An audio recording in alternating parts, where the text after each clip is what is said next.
Good evening and welcome back. Tonight, we're diving into the fascinating world of Greek mythology.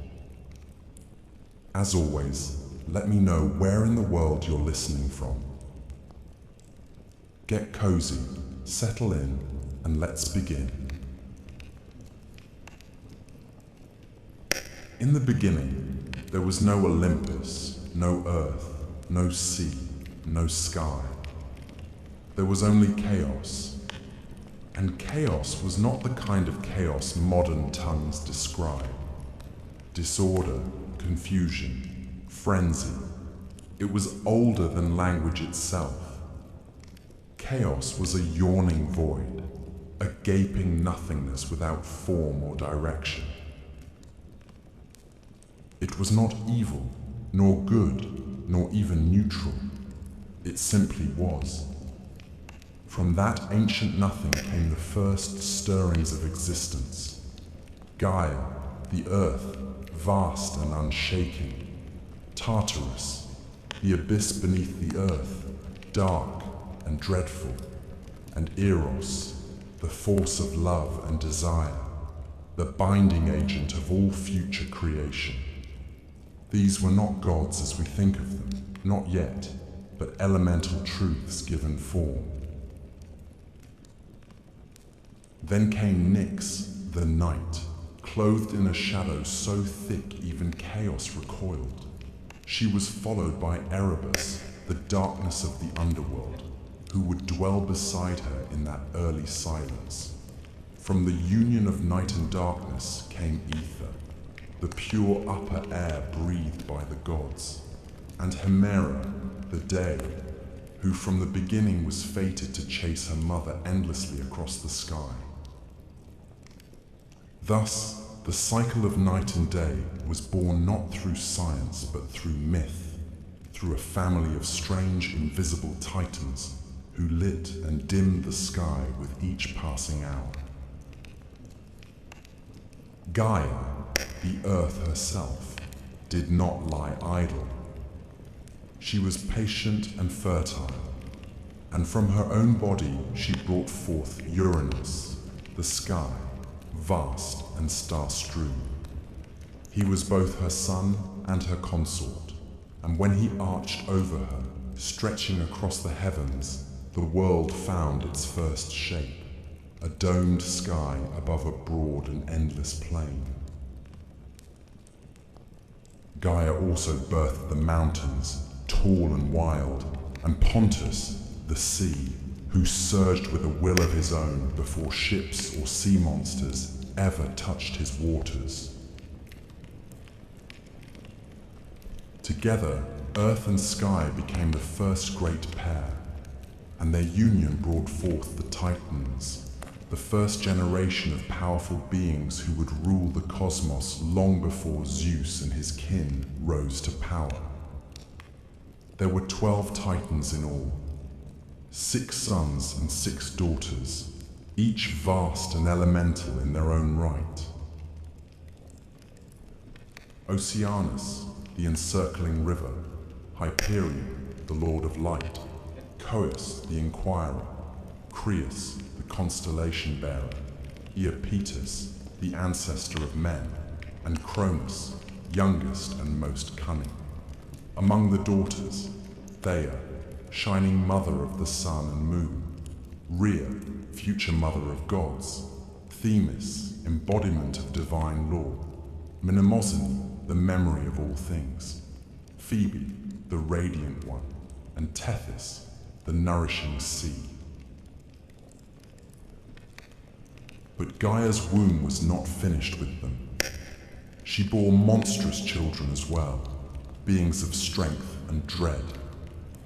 First came the Cyclopes, Brontes, Steropes, and Arges, each with a single eye burning like a forge in the center of their brow. They were the smiths of lightning, strong and simple, and they feared no god nor giant. Then came the Hecatoncheires, the 100-handed ones, each of them enormous and terrible to behold. with 50 heads and 100 arms each, capable of stirring the very foundations of the world when enraged. Uranus, though lord of the sky, trembled at the sight of these monstrous offspring. Ashamed and frightened by their grotesque strength, he forced them back into Gaia's womb, the depths of Earth itself, and sealed them there, hidden away beneath layers of rock and grief. Gaia groaned beneath their weight. The Earth, once proud and nurturing, now suffered with every breath.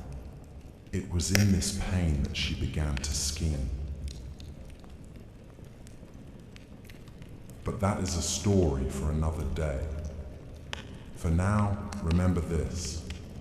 In the oldest age, before law or justice, before sword or plough, the world was made not with hands, but with force and union and grief. Chaos birthed the first forms, but it was Gaia, the Great Mother, who gave them ground to stand upon.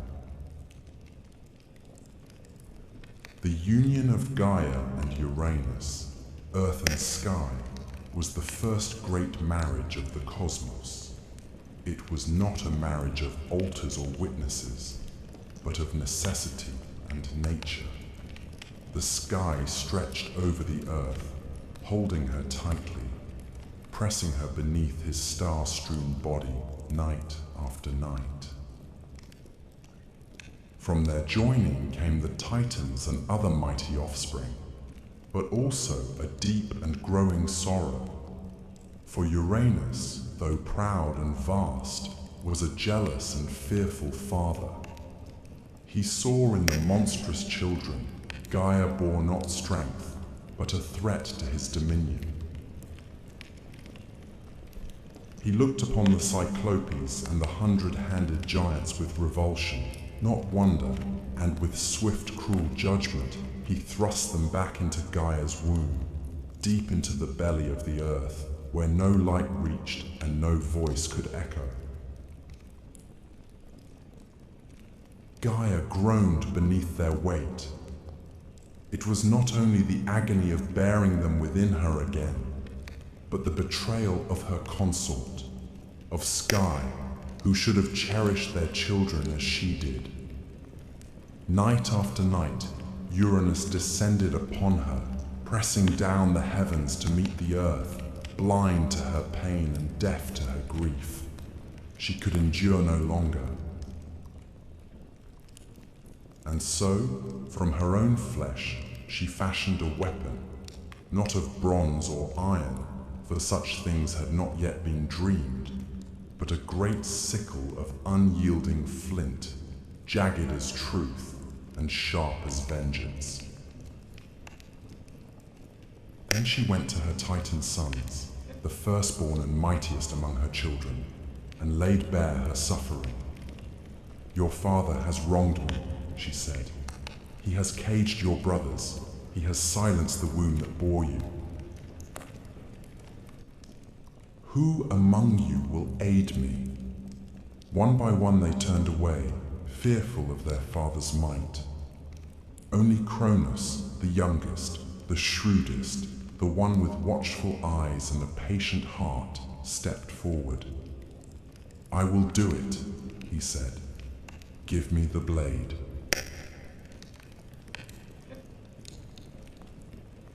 So Gaia set the trap. She waited for Uranus to descend, as he always did, laying himself across her in the dark. And from the shadows, Cronus sprang. With a steady hand and no hesitation, he brought the sickle down upon his father.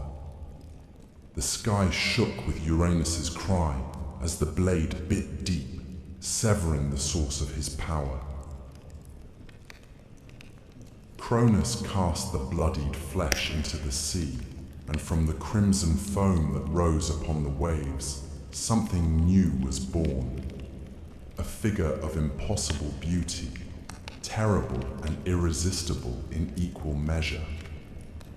From that white froth came Aphrodite, goddess of love and desire, who would later cause kings to fall and empires to burn.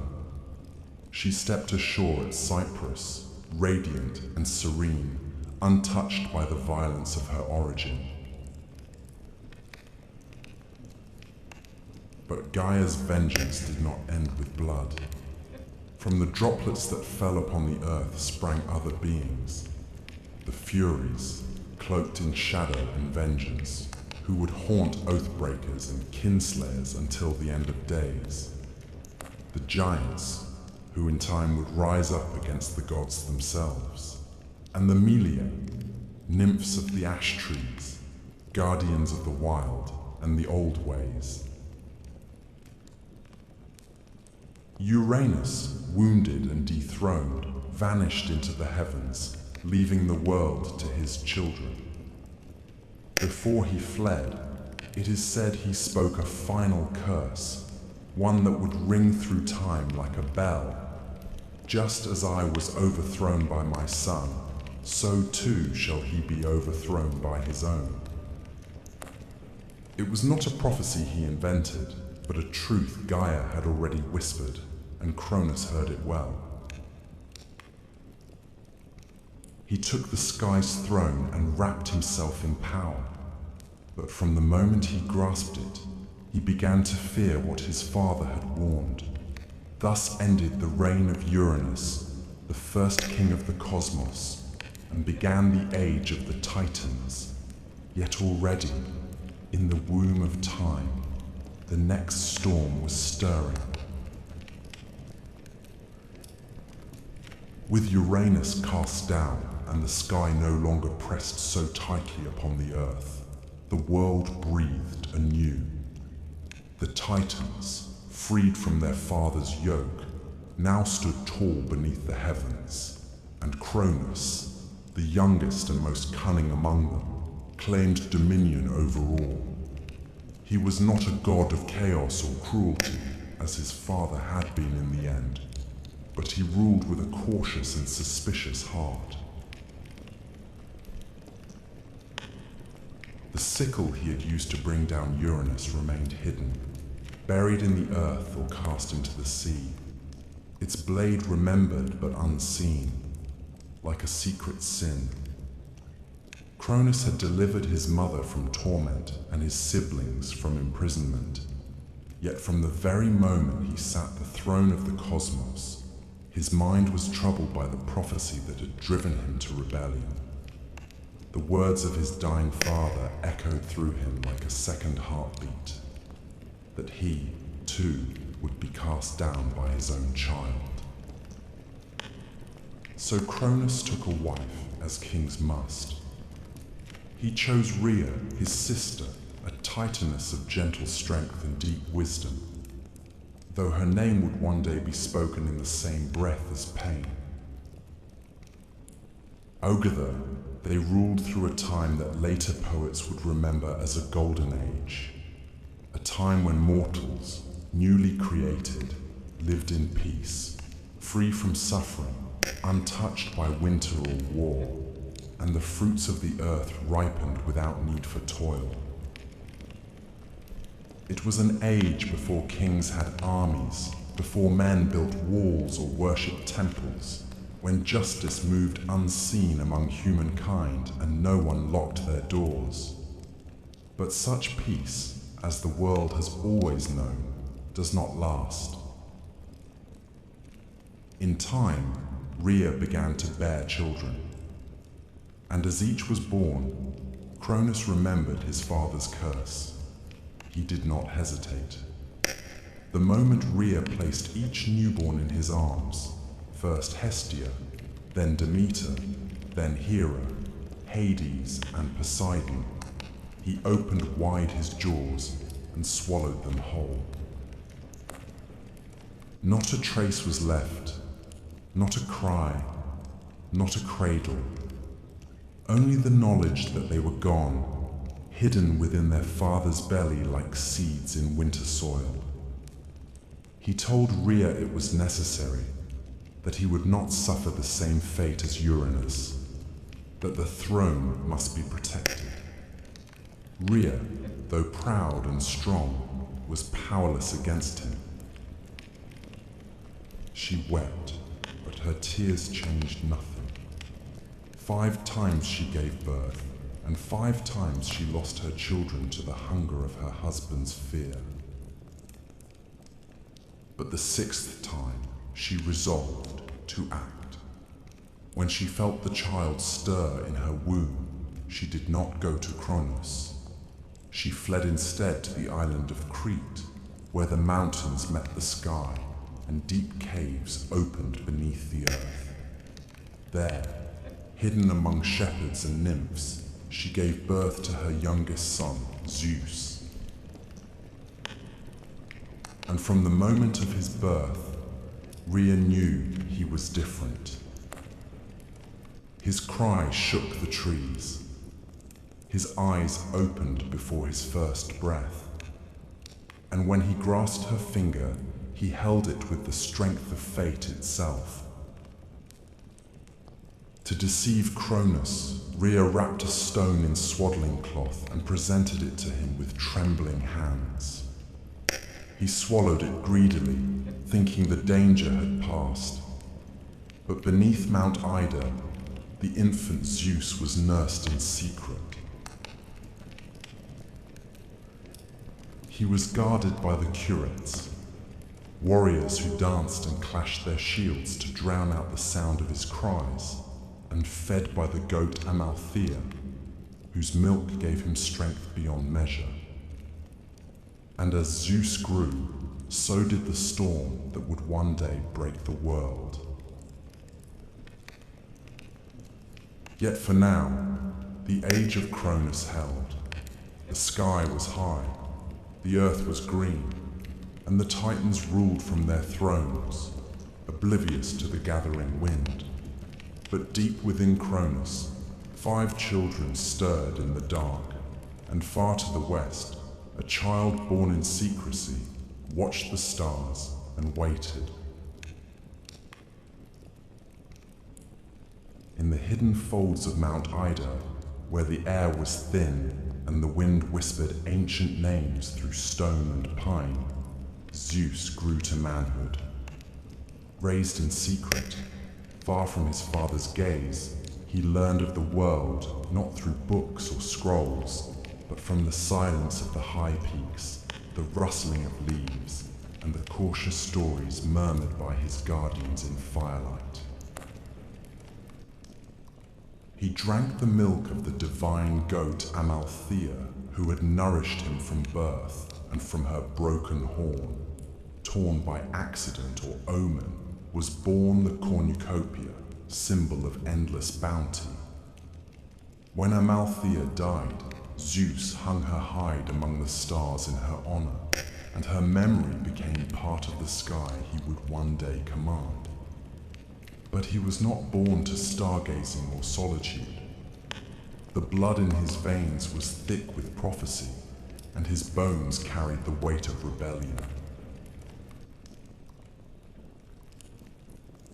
As he came of age, Gaia herself began to stir. She remembered the betrayal of Cronus, the pain of her imprisoned sons, the 100-handed ones, and the Cyclopes buried deep in Tartarus. Her vengeance had not ended with Uranus. It had only been delayed. With words as old as stone, she whispered truth into Zeus's dreams. And in his waking hours, she guided his steps. First, she led him to Metis, the Titaness of wisdom, whose counsel was shrewd and whose loyalty leaned toward the future. With Metis's aid, Zeus fashioned a plan. To strike against Cronus, a king of Titans and time, would require more than strength. It would demand cunning. Zeus returned in disguise to the house of his father, and there, with Metis's craft, he offered Cronus a potion laced in wine, bittersweet and thick as honey. The drink stirred the old Titan's gut, and at last, with a shudder and a groan, Cronus vomited forth the children he had swallowed long ago. They came not as infants, but full-grown and gleaming, clad in the strength of gods, reborn into a world already poised for war. First Hestia, hearth and flame, then Demeter, goddess of the grain, then regal Hera, proud and sharp-eyed, then Hades, lord of the dead, and at last Poseidon, master of the deep. The 6 siblings stood together for the first time as one and looked to the throne that had cast them into darkness. They would not forget. But Cronus was not without allies. The Titans rallied to him, his brothers and sisters gathering atop Mount Othrys, the old seat of power in the south. Oceanus remained apart, too old or too wise for blood feuds, but the others, Coeus, Crius, Hyperion, Iapetus, took up arms. So began the war the poets called Titanomachy, the clash of Titans and Olympians, a war that tore across the heavens and split the earth to its core. For 10 years the battle raged without end. The sky darkened with storm and smoke. Thunder and fire echoed across the mountains, and the world below, still young and silent, watched in dread as its masters fought for the right to rule. The Titans held Othrys, tall and time-worn, while Zeus and his kin made their stand upon Mount Olympus, a peak still unscarred by war. The battles were terrible and unrelenting. Lightning tore open the skies and tidal waves swallowed islands whole. Volcanoes bled fire and winds howled like wolves. At times the war seemed endless, neither side able to land the final blow. But Gaia, ever watchful, knew that the balance could not tip without what had been long buried. She counseled Zeus once more. If he were to win, he must descend into Tartarus and free his monstrous uncles, the Cyclopes and the Hecatonchires, whom Cronus had kept locked in chains out of fear. With his siblings beside him, Zeus broke the gates of the underworld and released the imprisoned powers. The Cyclopes, grateful and eager, gifted Zeus his greatest weapons, the thunderbolt, the symbol of sky and storm.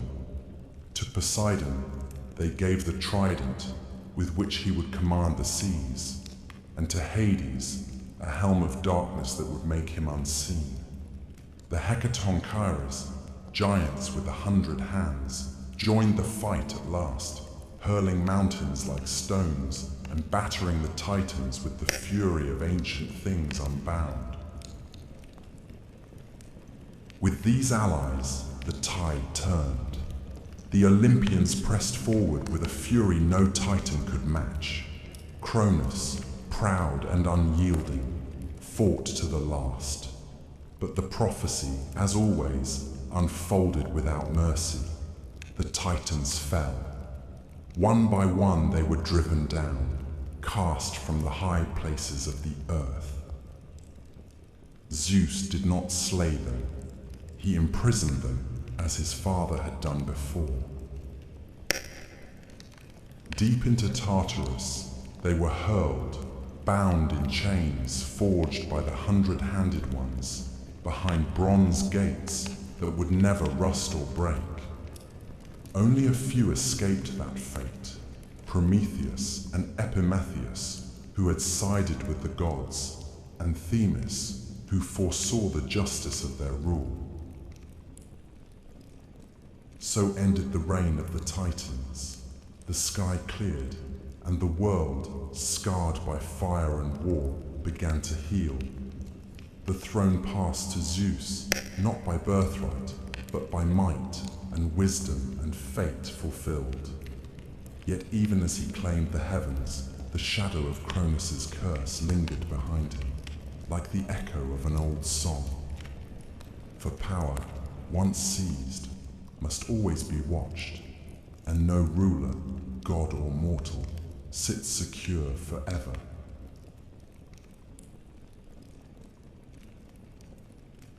When the war was over and the world lay quiet beneath the sky once more, the victors stood amidst the rubble of creation. The Titans were chained in the depths of Tartarus, their groans swallowed by that black abyss from which no echo returned. The old order had been broken, but with the storm of war ended, the gods faced a new challenge, perhaps greater than any battle, to rule. For conquest may be won with fire and fury, but rule demands judgment, patience, and division. The world was wide and wild, and filled with powers both known and yet unnamed. It could not be held by one alone. Zeus, eldest among the gods now born again, stood at the center of this new age. Though not the firstborn, he was first in might, first in cunning, and first to move when action was demanded. But the old laws, carved not on stone, but into the bones of the cosmos itself, did not grant him sole dominion. He had two brothers, both tempered by war and made strong in their own right. Poseidon, who had driven the sea to foam in his wrath, and Hades, who had worn the helm of darkness and moved unseen through battlefield and cavern alike. They too had shed blood, taken risks, and suffered loss. The throne of the cosmos could not belong to Zeus alone, lest the seeds of war be sown anew, this time among brothers.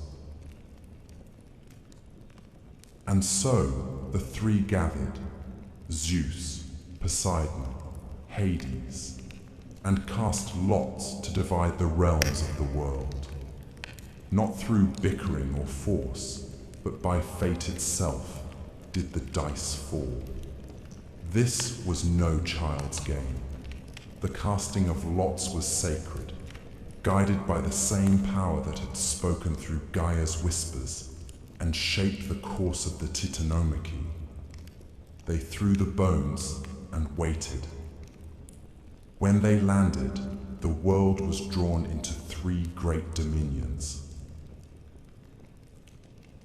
To Zeus fell the sky, the broad heavens, the air between stars and peaks. He became Lord of thunder and rain, master of storm and cloud, and the undisputed king of Olympus. His voice would echo in thunderclaps, his fury would blaze in lightning, and the eagle became his herald, soaring high above all. To Poseidon fell the sea, deep and restless, full of mystery and monsters. He took the oceans, the rivers, and every spring that bubbled from the earth. With his trident, he could shatter cliffs and stir the tides to rage or calm. Beneath the waves he built a palace of coral and gold, and there he ruled not only over fish and current, but over creatures older than time, sea serpents, leviathans, and things whose names had never been spoken aloud. To Hades fell the underworld, the land of the dead. It was not a prize most would have chosen, but Hades took it with quiet resolve. He ruled the shadowed realm with stern dignity, his kingdom hidden beneath the earth where the sun did not shine. There he became master of the shades, the judge of mortal souls, and guardian of wealth hidden in the deeps, gems, metals, and secrets lost to time. Though men feared his name and whispered it only when necessary, Hades kept the balance between life and death, and it was said he never once broke the laws he was sworn to uphold. The earth itself, Gaia's own flesh, was left as a common realm, shared by all. The mountains belonged to no one, the fields were roamed by mortals and spirits alike, and the forests grew wild under no single banner. It was a realm in between, where gods might walk and mortals might see them. But it was also where ambition brewed, and where fate would continue to work its quiet will. Thus, the world was ordered: sky, sea, and underworld. The three brothers, now kings in their own realms, swore not to war among themselves, lest the world break anew. They built their thrones and gathered their followers. On Mount Olympus, high above the clouds, Zeus called the gods to council. There beside him stood his sisters: Hera, proud and sharp as winter ice; Demeter, whose steps awakened spring; and Hestia, ever burning at the hearth of every home. And others came, new and old: Athena, born from wisdom and war; Apollo, golden and far-seeing; Artemis, silent and swift; Ares, bloody-handed; Hermes, fleet of foot and mind; Hephaestus, limping but brilliant; and Aphrodite, whose smile could unravel kings. It was the beginning of a new age, the age of Olympus. But though the thrones had been set and the realms divided, the world would not stay still for long. The gods, for all their power, were not immune to pride, nor love, nor rage, and the mortals who now began to rise across the lands would bring their own stories, their own wars, and their own share of sorrow. The heavens had been won, but peace is never simple when gods sit the throne. When the smoke of war faded and the world was cast once more in sunlight, Mount Olympus became the seat of a new and glittering court. The Titans had ruled from Mount Othrys in the south, harsh, ancient, and wrapped in storm. But Olympus, in the north, stood higher still, its summit crowned in cloud and crowned in myth. The mountain was not merely a place, but a threshold, a place where sky met stone, where the mortal world ended and the divine began. It was here that Zeus, having claimed the heavens by fate and force, gathered the new pantheon of gods. The Olympian court did not mirror mortal kingdoms. There were no brick-paved roads leading to its gates, no heralds announcing guests, no armies stationed at its base. The gods needed no walls to guard them. The air itself served as their boundary, a veil too high for mortal breath. Olympus was said to have no storms, no snow, no decay.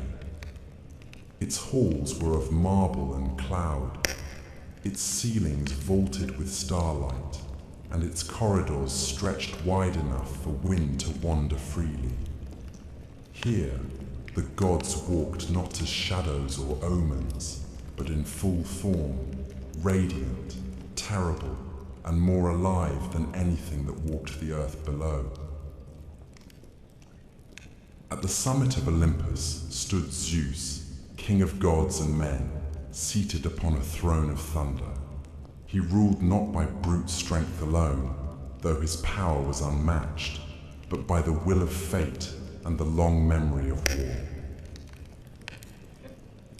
His voice carried like distant thunder. His eyes saw beyond clouds and time, and in his hand he carried the thunderbolt, the Cyclops' gift, the symbol of judgment swift and final. But even he did not rule alone. Around him stood the others, each a pillar in the new order of the world. Hera sat beside him, not merely as wife, but as queen, sovereign in her own right. She was the goddess of marriage, of queenship and childbirth, and the silent fury of a woman wronged. Proud and unyielding, Hera remembered every slight, and her jealousy would one day shape the fates of gods and mortals alike. Her crown was not one given, but earned, forged in the fires of betrayal and bound by the sacred oaths of Olympus. Demeter came next, the goddess of grain and growth. Where her feet touched the earth, the soil softened and seeds stirred. Her presence brought harvest and plenty, and without her, the fields grew barren. She did not sit high among the thunder and marble, but walked often in the world below, watching over the ploughmen and mothers who whispered her name at dawn. She was older than most, quieter than many, but none doubted her power. Then there was Hestia, goddess of the hearth, the firstborn of Cronus and Rhea, and the last to be freed from her father's belly. She asked for no temple, no grand myths, no wars or lovers. She tended the eternal flame in the center of Olympus and watched over every home and hearth on earth. Her power was gentle but ever present. For as long as fire burned in a household, Hestia lived there too. The younger gods came in time, some born in Olympus, others delivered by strange means. Athena was first among them, born not of womb, but of wisdom. When Zeus swallowed Metis, fearing her unborn child would surpass him, he thought the matter ended. But Metis did not die. She lived within him, whispering, scheming, crafting knowledge in the dark. One day, Zeus groaned in agony, and with a blow to his skull, Athena sprang forth, fully grown, clad in bronze, spear in hand, her eyes clear and sharp as flint. She became goddess of wisdom, strategy, and just war, a virgin warrior with no patience for frivolity.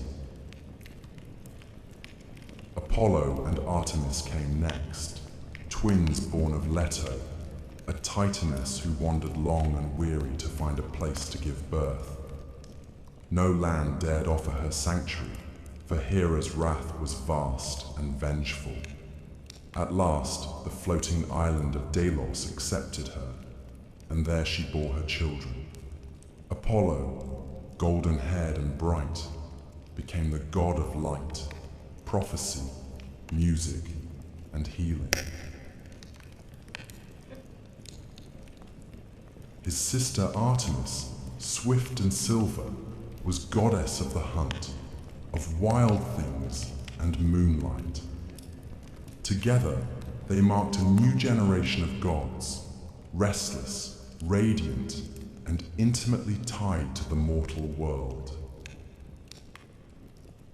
Then came Ares, god of war and slaughter, son of Zeus and Hera, but beloved by neither. He was strength without discipline, rage without cause, and though his name was feared, he was not often honored. War followed him like a shadow, and he gloried in its chaos, but he was often bested by cunning and wisdom. His opposite was Hephaestus, the lame god of the forge, master of craft and flame. Born of Hera alone, or thrown from Olympus by Zeus, both tales are told, he found solace in metal, building wonders with hammer and fire. From his hands came armor, palaces, and automatons. Though limping and twisted, he was among the most indispensable of the gods. Aphrodite, goddess of beauty and desire, arrived not by birth but by foam, born of Uranus's severed flesh cast into the sea. She rose from the surf at Cyprus, as beautiful as she was dangerous. Love, lust, jealousy, and ruin followed her wherever she went. Even Zeus could not command her fully. She bound gods and mortals alike with a glance, and though she smiled often, it was never without consequence. Hermes, the trickster and herald, came last of this early court, son of Zeus and the nymph Maya. He moved swiftly between worlds, winged sandals at his feet, and a mischievous grin on his lips. He stole Apollo's cattle on the day of his birth, sang a song to cover the theft, and made himself indispensable before he could walk. He became the messenger of the gods, guide of souls, patron of thieves and travelers. Where Hermes went, borders dissolved. This was the Olympian court, a gathering not of saints, but of powers, raw, flawed, radiant, and vast. They quarreled as siblings do, took sides in mortal affairs, fell in love, betrayed each other, waged petty rivalries, and enacted divine justice. But above all, they ruled. From Olympus they watched the world below and shaped it to their will. The age of Titans was gone, but in its place came an era of stories, of gods who walked among men, of heroes born from their unions, and of a world forever changed by the hands of the divine. The world had its rulers now, but peace, as ever, was a fragile thing, and fate had not yet spoken its last word. Long before men raised cities of marble or carved their prayers into stone, there were no humans upon the earth. The gods ruled alone, their courts high upon Olympus, their domains vast and varied. The world beneath them was green and wild, teeming with beasts and silent mountains. But there were no hands to till the soil, no voices to sing to the stars, no fire to warm the night. It was Prometheus, a titan of the old blood, who first imagined the shape of man. He was no friend to Cronus, nor was he ever counted among those chained in Tartarus. During the War of the Titans, Prometheus had sided with Zeus, not out of love or loyalty, but out of foresight, for he bore the gift of prophecy, and he knew which way the storm would break. Prometheus's name meant forethought, and it suited him. He was brother to Epimetheus, whose name meant afterthought, and never was a pair of brothers more different. Where Epimetheus acted in haste and repented in leisure, Prometheus saw farther, thought longer, and questioned the justice of every decree, even those issued by the king of the gods himself. He walked the line between Titan and Olympian, old world and new, a creature of reason in a cosmos ruled by passion and power. It was he who first shaped mankind. Some say he sculpted them from clay beside the banks of a river, his fingers smoothing mud into limbs, his breath giving them life. Others claim he molded them in the image of the gods, upright and thoughtful, gifted with the spark of invention. But however it happened, the first men were made, and they were weak, soft of skin, slow of foot, clawless, fangless, and lacking in both fur and fire. They were naked beneath the sky, trembling in winter, defenseless against the beasts of the world. Prometheus looked upon them and pitied them. He went to Olympus and asked that man be given a gift, something to help them survive, something to raise them above the level of animals. But Zeus refused. He saw in mortals not promise, but peril.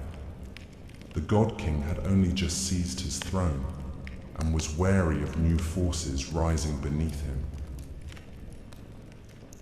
"Let them live," he said, "but let them fear. Let them know their place beneath the gods." Fire, he declared, was the privilege of immortals.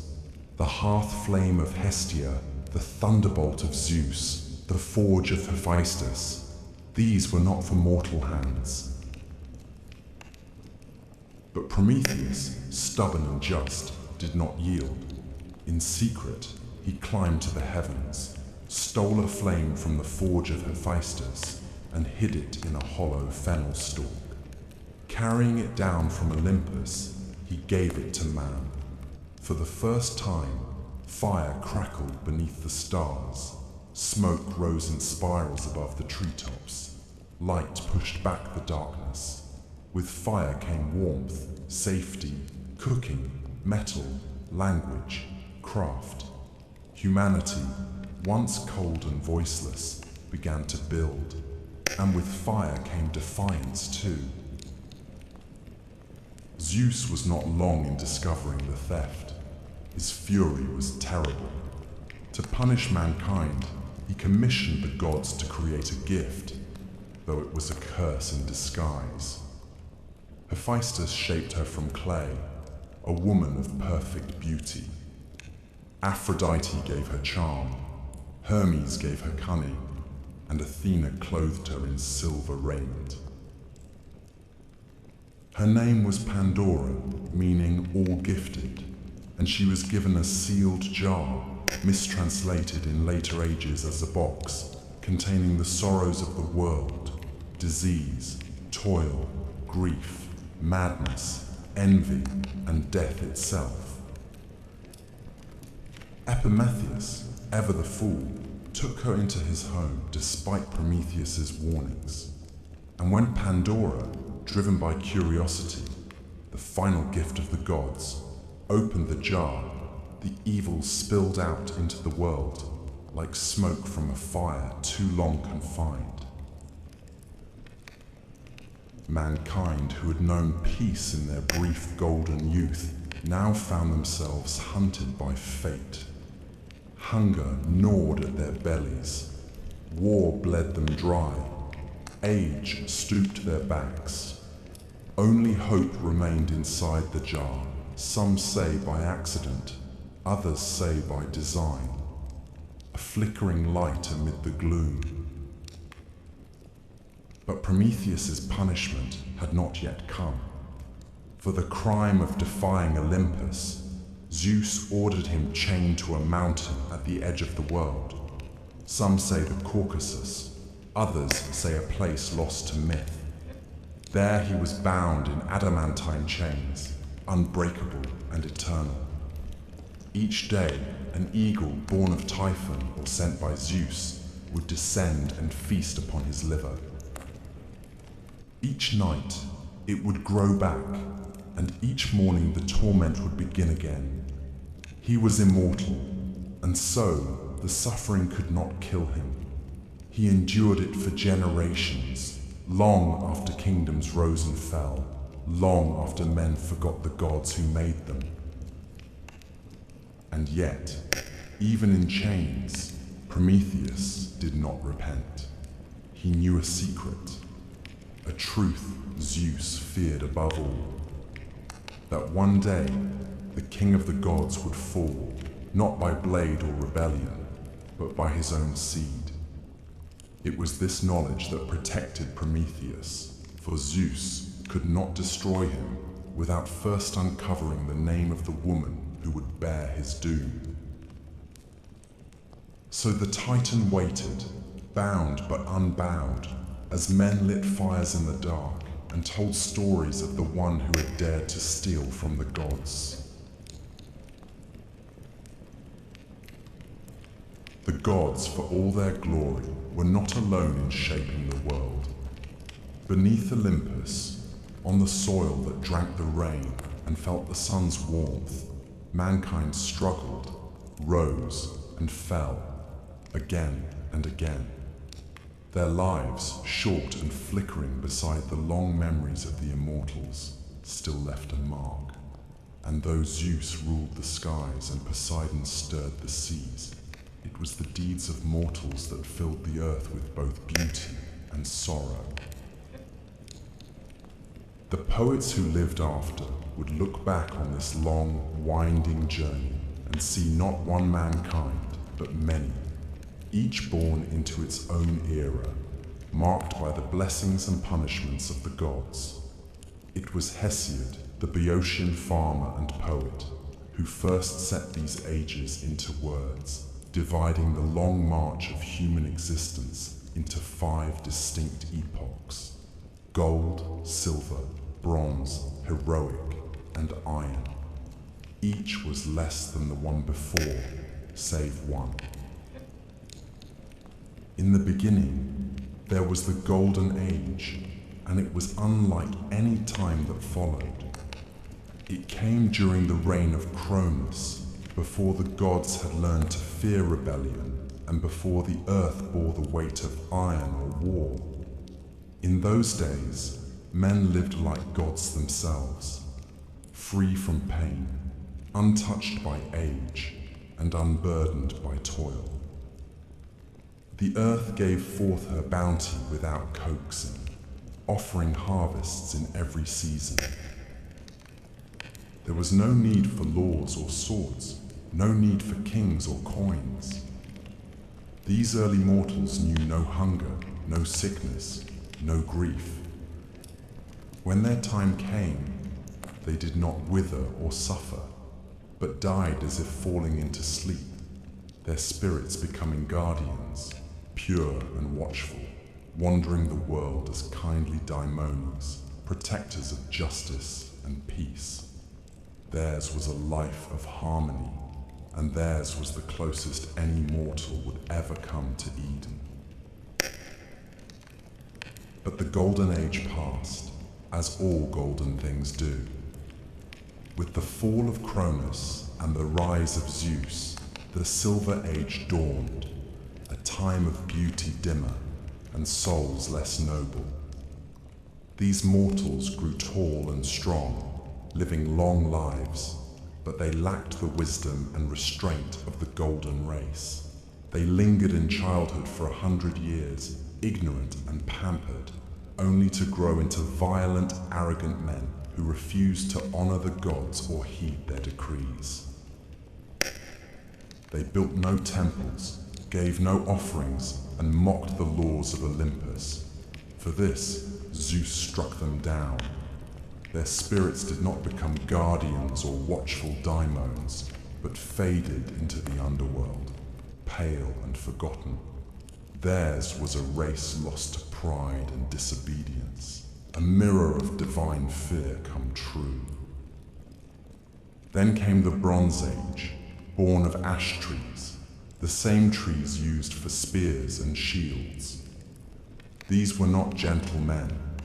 They were creatures of war, mighty and hard, their very flesh said to be forged from bronze. Their homes were bronze, their tools were bronze, their hearts seemed cast from the same metal. They lived for battle and died by it, sowing the world with blood and ash. They were terrible to behold, but not evil, only driven by the rhythm of war drums and the clash of arms. They built no cities, wrote no poems, carved no statues. When they died, they left little behind but shattered swords and empty fields. Even the gods did not mourn their passing.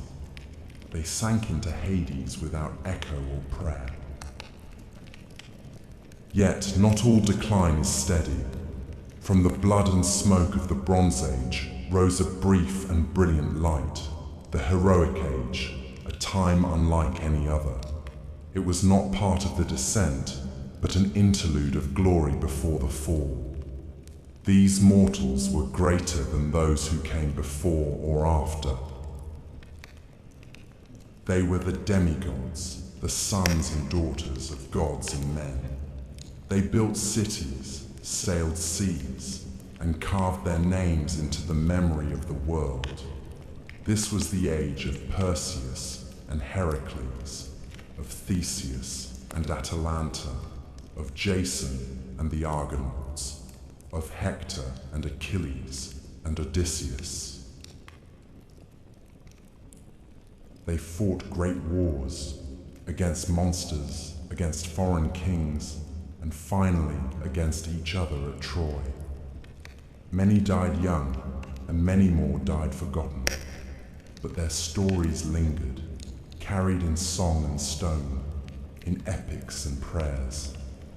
Some were granted a place in the Isles of the Blessed, far beyond ocean's edge, where heroes dwell in peace and sunlight forever.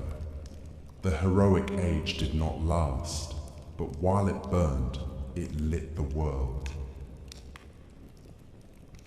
And then came the age that Hesiod called his own, the Iron Age, where we still dwell. This is a time of sorrow and toil, a world grown old and heavy.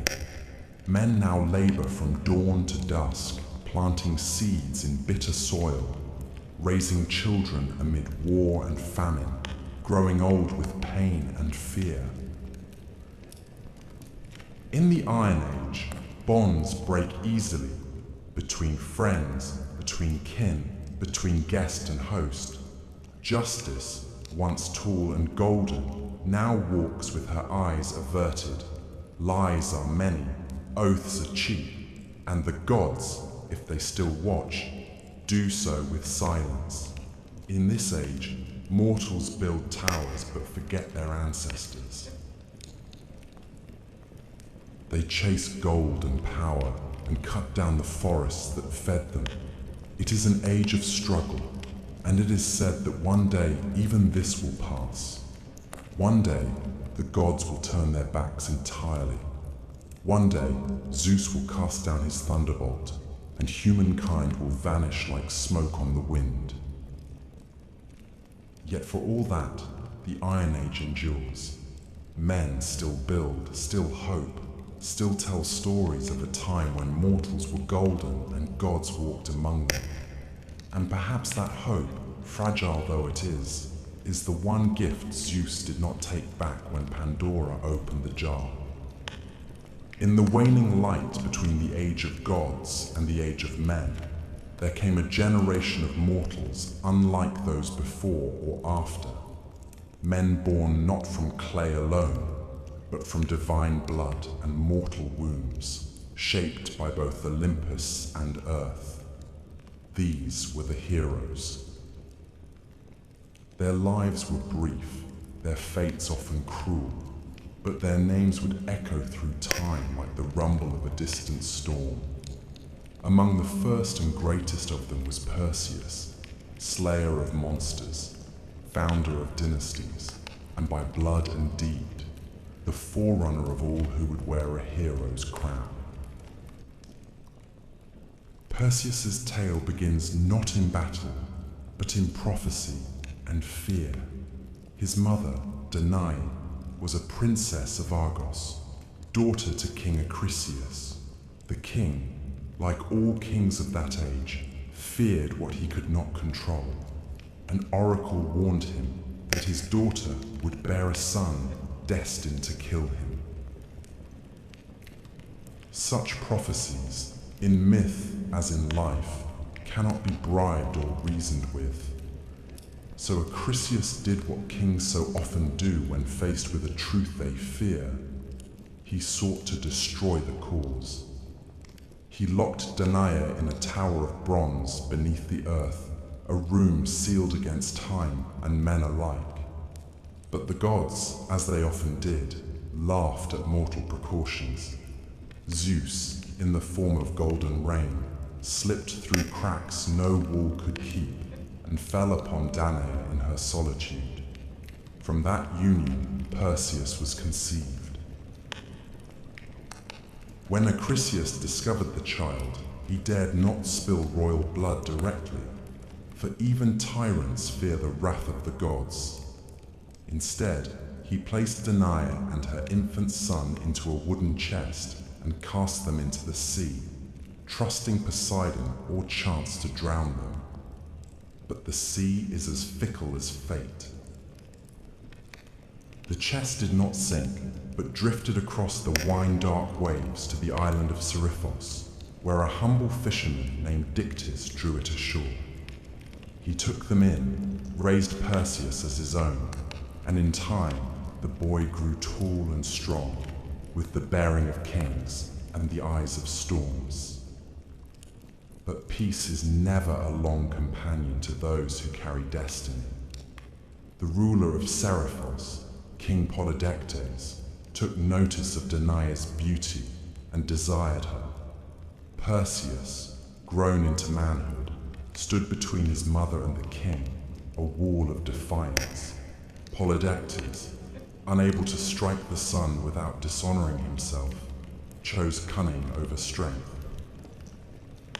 He announced a false marriage, some say to Hippodamia, and demanded that all men of the island offer him a gift. Perseus, without gold or horses, boasted that he would instead bring the king a greater prize, the head of Medusa, the mortal Gorgon whose gaze could turn flesh to stone. The task was cruel, and Polydectes knew it. No man who had sought Medusa had ever returned. She was one of 3 Gorgon sisters, born of ancient sea deities, hideous and winged, their heads wreathed in snakes, their eyes cursed. Only Medusa was mortal. Her sisters were immortal, and none could be approached without peril. But the gods, who watched the world with curious eyes, favored Perseus. Athena, born from her father's head, and never one to forget a slight. Medusa, after all, had once been a maiden in her temple, until Poseidon's violence and pride had defiled it, lent her shield to the young hero. It was polished like a mirror, and in its reflection, one could look upon a Gorgon without meeting her gaze. Hermes, swift and shrewd, gave him a curved sword and winged sandals to fly, and directed him to the Grail, the Grey sisters who shared a single eye between them and knew the secret path to the Gorgon's lair. Perseus, through wit and will, stole their eye and bargained for the truth. They told him of the nymphs who kept the sacred items he would need, the helm of Hades, which made its wearer invisible, a kibisis, a magical sack to contain the Gorgon's head, and knowledge of the place beyond ocean's edge, where night never lifts and the Gorgons sleep among ancient stone. Armed with these divine gifts, Perseus flew over sea and desert until he reached the ends of the earth. He found them sleeping, Medusa and her sisters, curled in a shadowed grove, ringed by the statues of those who had come before. Perseus dared not look directly, and so with Athena's shield held before him, he walked backward, step by cautious step, until he stood over the sleeping Gorgon. With one swift stroke, he severed her head, and from her blood sprang Pegasus, the winged horse, and Chrysa, the warrior with a golden blade, children of Poseidon, born in death. As Medusa's sisters screamed and clawed the air, Perseus vanished into mist, Hidden by the helm of darkness, the deed was done.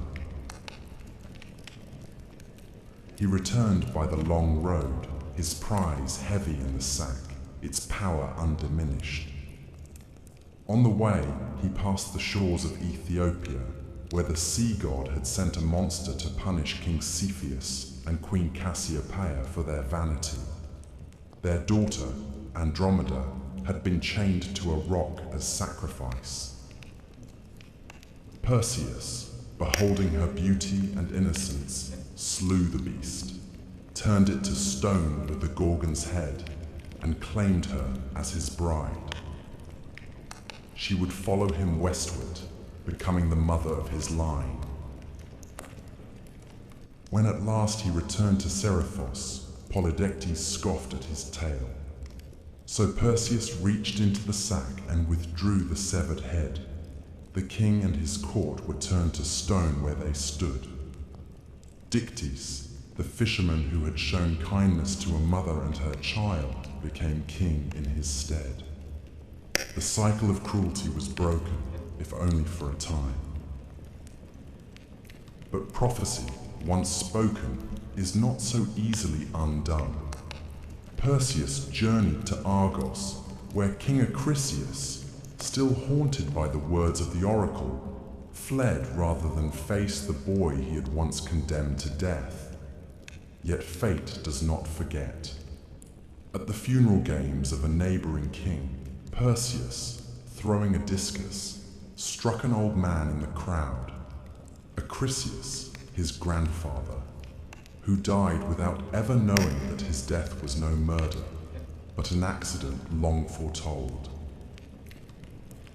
So the circle closed, as they always do in myth.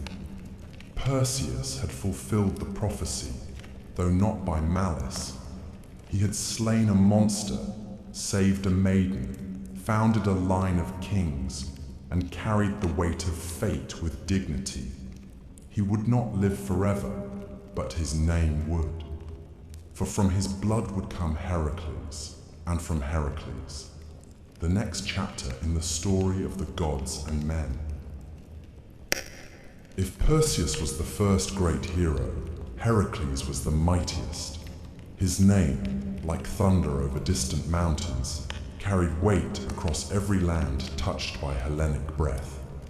He was not merely strong, but larger than life itself, straddling the border between man and god, joy and grief, triumph and tragedy.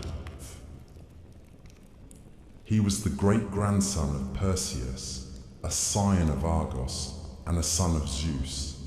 And though the gods would bless him with strength, they would curse him with suffering. His birth was itself a trick of time.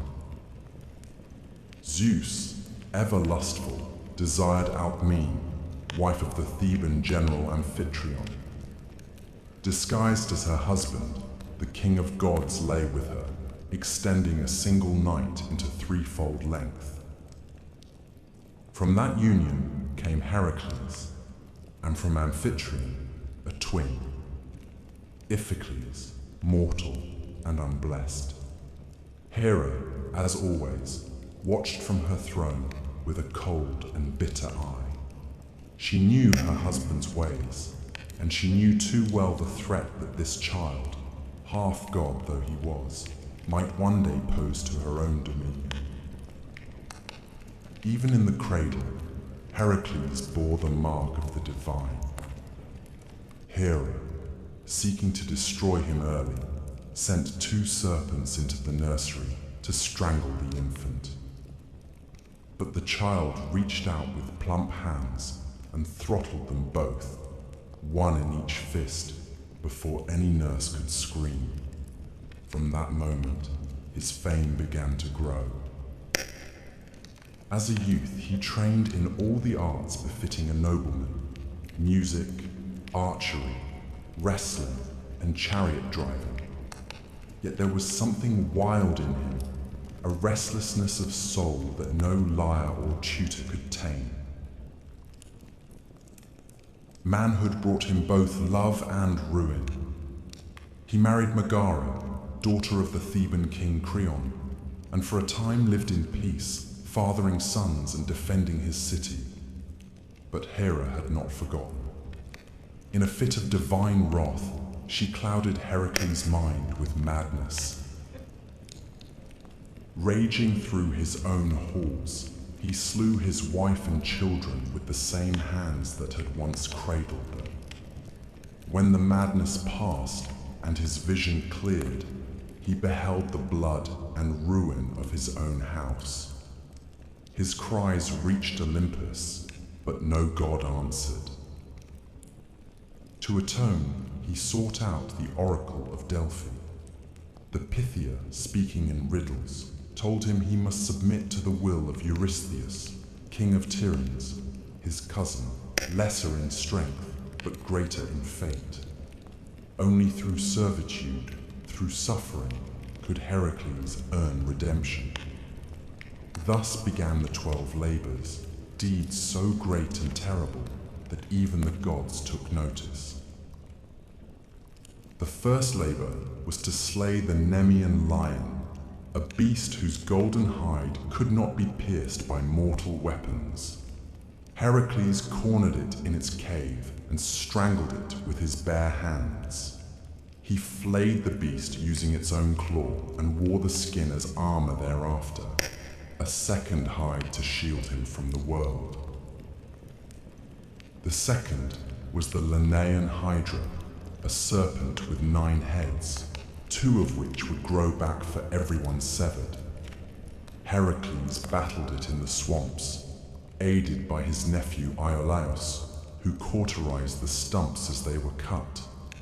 From the last head, immortal and venomous, Heracles harvested its ichor and dipped his arrows in it, making them deadly even to gods.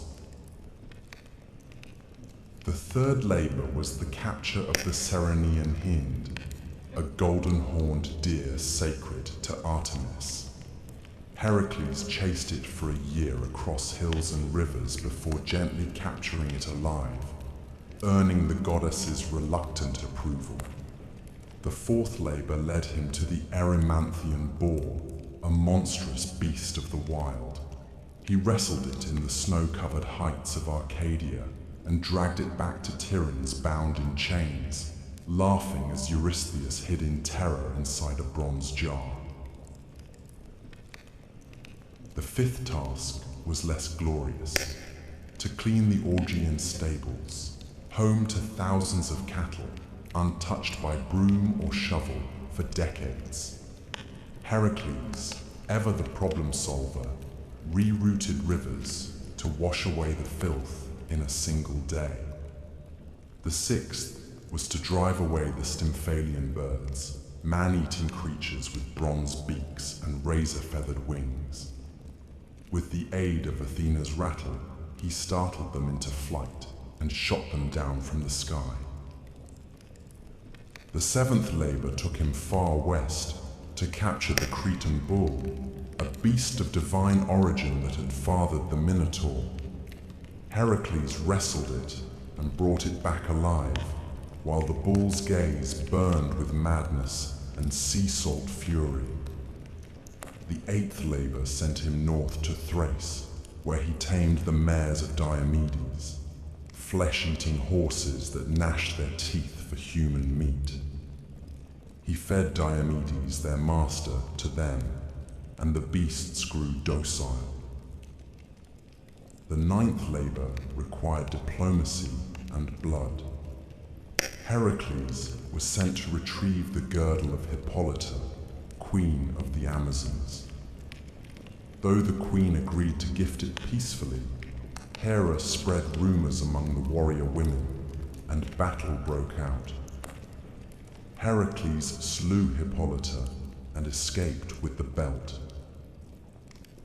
The 10th led him to the edge of the known world, to Erythea, where he stole the cattle of Geryon, a triple-bodied giant.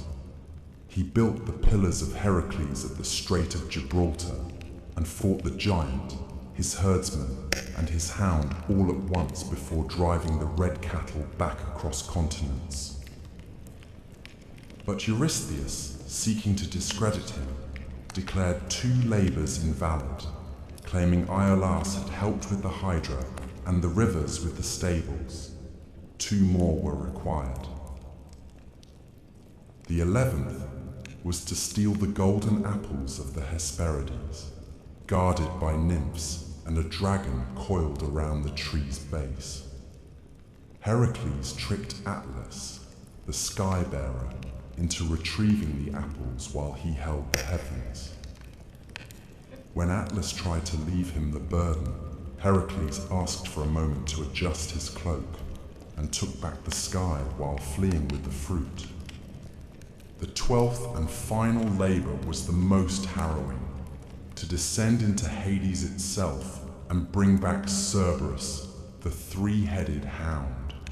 Armed with nothing but his strength, Heracles journeyed to the underworld, presented himself before Hades, and with the god's grim permission, wrestled Cerberus into submission and led the beast, snarling and frothing, into the land of the living. With that final labor, his redemption was won. Yet Heracles' life was not yet at peace. He fought more battles, took new wives, and fathered many children. But Hera's hatred endured. In the end, it was not blade or monster that killed him, but the poisoned blood of the centaur Nessus, smeared upon a tunic gifted by his wife Deianira, who believed it a love charm. As the poison burned through his flesh, Heracles built his own pyre upon Mount Oeta. No mortal dared light it, until Philoctetes, a simple shepherd, stepped forward. For that, he was given the hero's bow. Heracles was consumed by flame, but in death he was reborn. Zeus lifted him to Olympus, where he was granted immortality and married to Hebe, goddess of youth. He became not just a hero, but a god. His labors, born of grief and guilt, became the very measure of heroism. Where others were remembered in story, Heracles was remembered in shrines, in games, and in the hearts of men who, though mortal, dared to dream of greatness.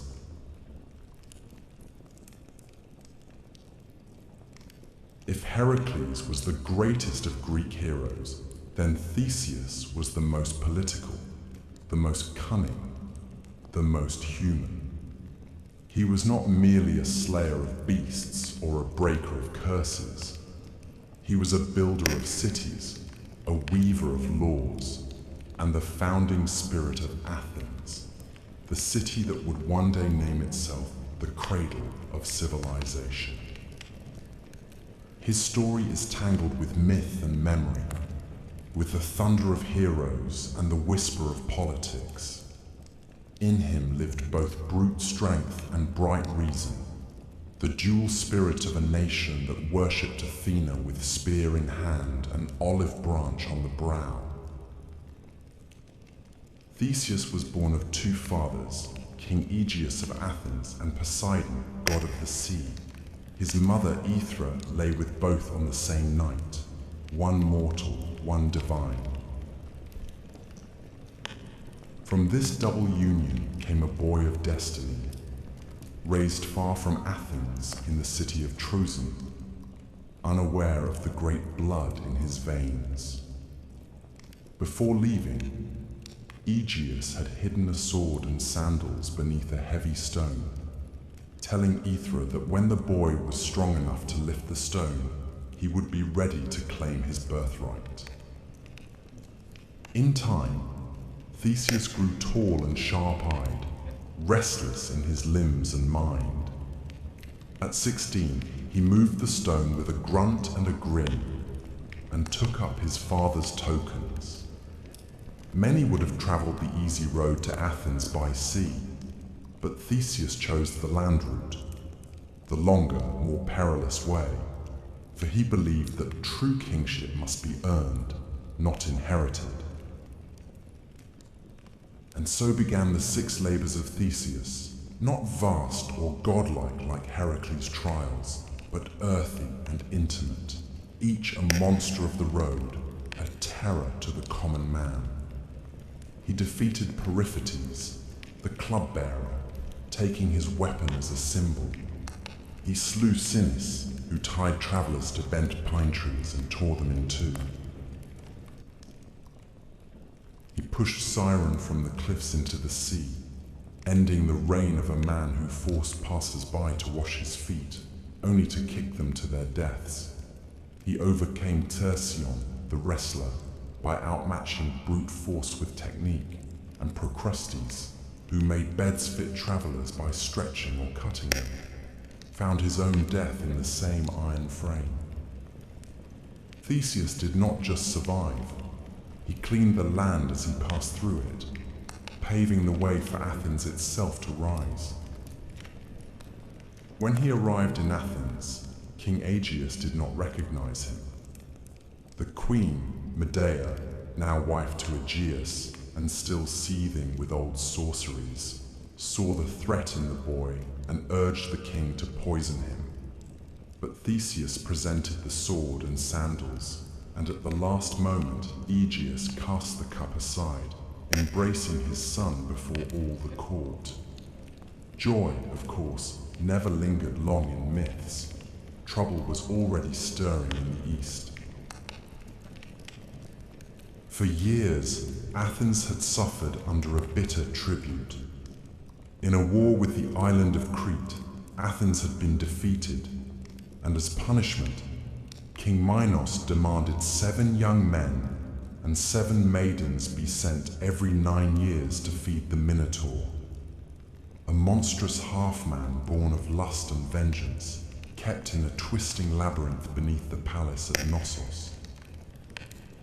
This creature had been born from Minos's pride. When Poseidon sent a bull from the sea, Minos was meant to sacrifice it, but instead he kept it for himself. In punishment, the gods cursed his wife, Pasiphae, to fall in love with the beast. From their unnatural union came the Minotaur, Asterius, horned and violent, a living shame sealed away in the maze designed by Daedalus, the great inventor. Theseus, learning of the tribute, volunteered himself among the chosen. He would go not as a lamb to slaughter, but as a hunter into the lair. Before departure, he promised his father that if he succeeded, he would return with white sails upon his ship. If he failed, the sails would remain black. Upon arrival in Crete, fate turned again. Ariadne, daughter of Minos and half-sister to the Minotaur, saw Theseus and loved him. She gave him a gift, a ball of thread, a clue, and the secret to the labyrinth's winding paths. That night, Theseus entered the maze. In its dark coils, where stone turned endlessly into stone, he found the beast. They fought without words, one prince against one nightmare. Theseus, armed with skill and a sharpened blade, struck the creature down, then followed the thread back into the light. He fled with Ariadne and the freed Athenians, sailing into the Aegean. Yet love, in Greek stories, is never simple. On the island of Naxos, Theseus abandoned Ariadne. Some say Dionysus claimed her for his own. Others say Theseus feared what a Cretan bride might mean for an Athenian throne. She woke alone and wept beneath unfamiliar stars.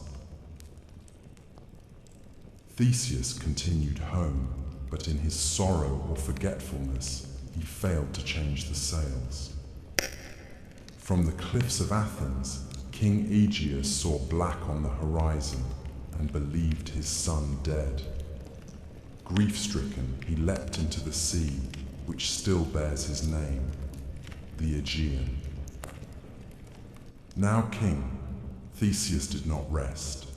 He unified Attica, the region around Athens, binding its villages into one city-state. He established festivals and games, temples and laws. He was a hero of governance as much as of combat. He ventured again and again into myth, fighting alongside Heracles against the Amazons, journeying to the underworld with Pirithous, his reckless friend, to steal Persephone herself from Hades. That journey ended in failure. Pirithous was swallowed by the earth, and Theseus was trapped upon the chair of forgetfulness, his memory eroded by the air of death. Only Heracles, on his own journey, tore him free. But time, as ever, turns. In the end, the Athenians, tired of kings and haunted by new heroes and new philosophies, drove Theseus into exile. He fled to the island of Skyros, where he was betrayed by a jealous king and cast from a cliff. His bones would later be retrieved by the Athenians and buried in honor, but at the time of his death, he was alone, no crowd, no crown, no chorus. And yet, his legacy endured. Where Heracles symbolized the strength of the body, Theseus embodied the strength of the polis, the city, the law, the people bound by more than blood. Athens would rise on his shoulders, and though it would worship Athena, it would remember the king who built its bones. Long before Troy burned and long after the Titans fell, there came a voyage unlike any other.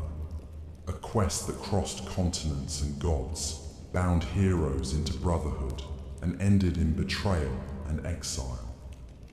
It was a tale of dragons and oaths, of kings usurped and thrones reclaimed.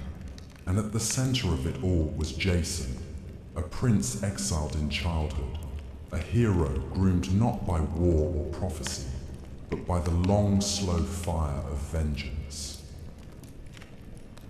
His tale began in Iolcus, a coastal kingdom in Thessaly, where King Aeson, Jason's father, had been usurped by his own brother Peleus, a man who worshipped no law but power. Fearing the boy who might one day rise against him, Peleus sought to kill Jason at birth. But Aeson, forewarned, sent the infant away, smuggled from court, and raised in secret by the wise centaur Chiron, who had trained Achilles, Asclepius, and other sons of fate. Jason grew strong in the wild, fed on honey and knowledge, his limbs hardened by hunting, his mind by songs of kings who had fallen and risen again. Years passed. Jason returned to Iolcus, a man, clad in a single sandal. For as he crossed the river Anaurus, he had lost one in the muddy current, while carrying an old woman across. The woman, of course, was Hera in disguise, testing the young hero. When he entered the city, Peleus saw the one-sandaled stranger and turned pale. For the oracle had once warned him, "Beware the man who comes with one shoe." Jason, bold but not foolish, did not draw a sword or raise a cry. He spoke plainly. He was Aeson's son and rightful heir. Peleus, too shrewd to strike openly, feigned welcome and offered a test. "If you wish to be king," he said, "then prove yourself worthy. Retrieve for me the golden fleece from the far land of Colchis. Bring back that ancient prize, and I will yield the crown." The ram had flown him across the sea, and when Phrixus reached safety in Colchis, he sacrificed the beast in gratitude. Its fleece, gold as fire, was nailed to an oak in a sacred grove, guarded by serpents and shadow, watched over by King Aeetes, son of the sun god Helios. No Greek had ever gone there and returned. But Jason accepted the challenge. He summoned the greatest heroes of his time to join him, and they came, not as soldiers, but as volunteers, each seeking glory. Heracles came, and Orpheus with his lyre, Atalanta the huntress, Castor and Pollux, the sons of Zeus, Meleager, Theseus, Zetes and Calais, winged sons of the north wind, 50 heroes in all. Together they boarded a ship named Argo, built by Argus under Athena's guidance. In its prow, she set a piece of sacred oak from Dodona, a timber that could speak in prophecy. The ship itself was a character in the tale, whispering warnings and guiding fate. They sailed east, past shores and tempests, into legend. Their first trials were not of monsters, but of men. On Lemnos, they met a land ruled by women who had slain all their husbands. There, Jason lay with Hypsipyle, queen of the isle, and begot sons he would never see grown. In Thrace, they encountered the blind seer Phineus, tormented by the harpies who fouled his food. The winged Boreads drove the creatures off, earning Phineus's prophecy, a path through the deadly clashing rocks, two cliffs that slammed shut like jaws upon any who tried to pass. At Phineus's advice, they released a dove. It flew through and lost only a single tail feather. The Argo followed at full speed, and the rocks caught her stern, but just barely. From then on, the passage remained still. The sea, it seemed, respected those who dared. At last, they reached Colchis, a land of fire and iron. King Aeetes did not kill them on sight. Jason was a stranger, and in that ancient world, strangers were sacred. But Aeetes agreed to grant the fleece only if Jason completed 3 tasks: yoke fire-breathing bulls, plow a field with them, sow it with dragon's teeth, and then defeat the warriors who would rise from the soil. These were not tests of courage, but of impossibility. It would have ended then, had the gods not intervened. Eros, at Hera's urging, struck Medea, daughter of Aeetes, with an arrow of love. She was a priestess of Hecate, versed in herbs and poison, untouched by men, cold as moonlight. But at the sight of Jason, her heart betrayed her. She gave him a potion to shield him from flame, taught him to hurl a stone among the earthborn warriors so they would turn on one another, and at last led him to the fleece itself, guarded by a serpent that never slept. Medea sang spells, and the beast sank into slumber. Jason seized the fleece, brilliant and soft as molten gold, and fled with Medea into the dark. Aeetes pursued them with ships, but the lovers had bought time with blood. Medea had taken her young brother Absyrtus, cut him into pieces, and scattered them in the sea, forcing her father to stop and gather the limbs for burial. The Argo slipped away, stained by crime and magic. Their return was a wandering, past Scylla and Charybdis, through lands of danger and delay. At length, they returned to Iolcus, but Peleus refused to yield the crown. Medea, in vengeance, tricked his daughters into cutting him to pieces and boiling him alive, claiming it was a spell of rejuvenation. Horrified, the people rose up. Jason, now tainted by treachery, was exiled, he fled to Corinth, where he and Medea lived for years in uneasy peace. But Jason, ever seeking legitimacy, cast Medea aside and chose a Corinthian princess for marriage. Medea, wronged and vengeful, unleashed a fury no man could endure. She poisoned the bride's gown, burning her to ash, and murdered her own sons by Jason. Then she fled, carried away in a chariot drawn by dragons, a gift from her grandfather Helios. Jason, broken, returned to Iolcus. In his final days he wandered among ruins, forgotten. One day, resting beneath the Argo, now dry-docked and decaying, a beam broke loose and struck his skull. So passed the great hero, not in battle, not in glory, but in silence, beneath the bones of his past. Yet the tale of Jason endured, for in the quest for the fleece, in the gathering of heroes, in love turned sour and greatness undone, Greece found one of its most enduring myths, the promise and price of ambition.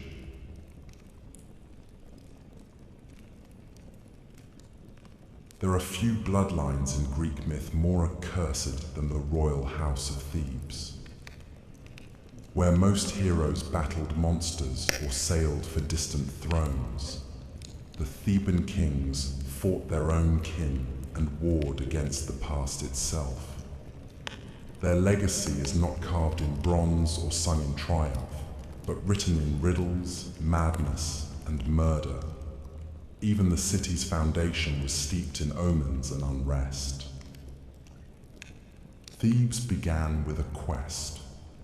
Cadmus, a Phoenician prince and brother to Europa, set out to find his sister after Zeus abducted her in the guise of a white bull. Unable to recover her, Cadmus sought guidance from the oracle at Delphi, who told him to abandon his search and instead follow a cow until it lay down. There, he was to found a city. Obedient, he wandered until the beast collapsed upon a hill.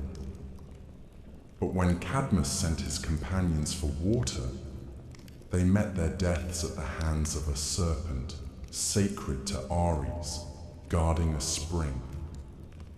Cadmus slew the serpent himself, and at Athena's bidding, sowed its teeth into the soil. From the earth sprang armed warriors, the Spartoi, or sown men, who turned on one another until only 5 remained. These 5 became the noble families of Thebes, and Cadmus their king. But the slaying of Ares' serpent drew divine wrath. Cadmus served the war god for 8 years in penance. He married Harmonia, daughter of Ares and Aphrodite, and the gods themselves came to their wedding. The couple received a cursed necklace forged by Hephaestus, a thing of beauty that would bring ruin to all who wore it. And so the doom of Thebes began not in hatred, but in celebration, cursed by beauty and blood. Generations passed.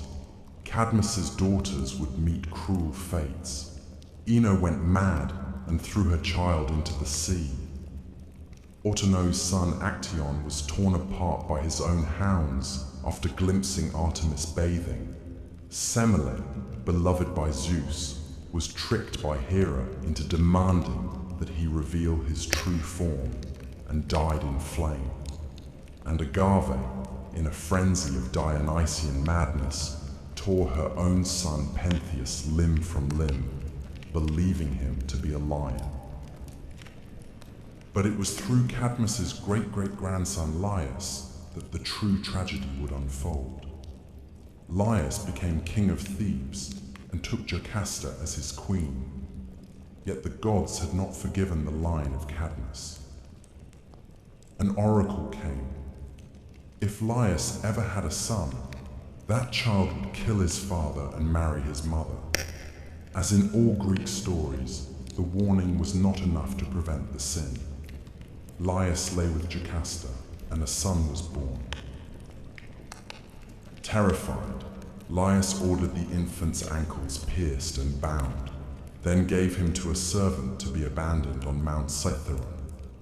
But the servant, pitying the child, passed him to a shepherd, who in turn delivered him to the king and queen of Corinth, Polybus and Merope, who were childless, and welcomed the boy as their own. They named him Oedipus, meaning swollen foot, and never told him the truth of his blood. Oedipus grew into a clever and proud young man, but rumors of his birth reached him.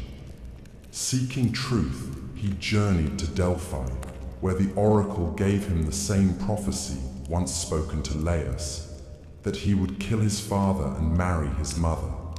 Horrified, believing Polybus and Merope to be his true parents, Oedipus fled Corinth, unwittingly running toward his fate. On the road, at a crossroads near Daulis, he encountered a stranger, old, proud, and imperious. A quarrel broke out over the right of passage, and in the heat of rage, Oedipus slew the man and his attendants, never knowing that he had just killed his true father, Laius. He continued on to Thebes, which was under siege, not by an army, but by the Sphinx, a creature with the body of a lion, wings of an eagle, and the face of a woman. She devoured all who failed to answer her riddle. What walks on 4 legs in the morning, 2 at noon, and 3 in the evening? Oedipus answered without hesitation. Man.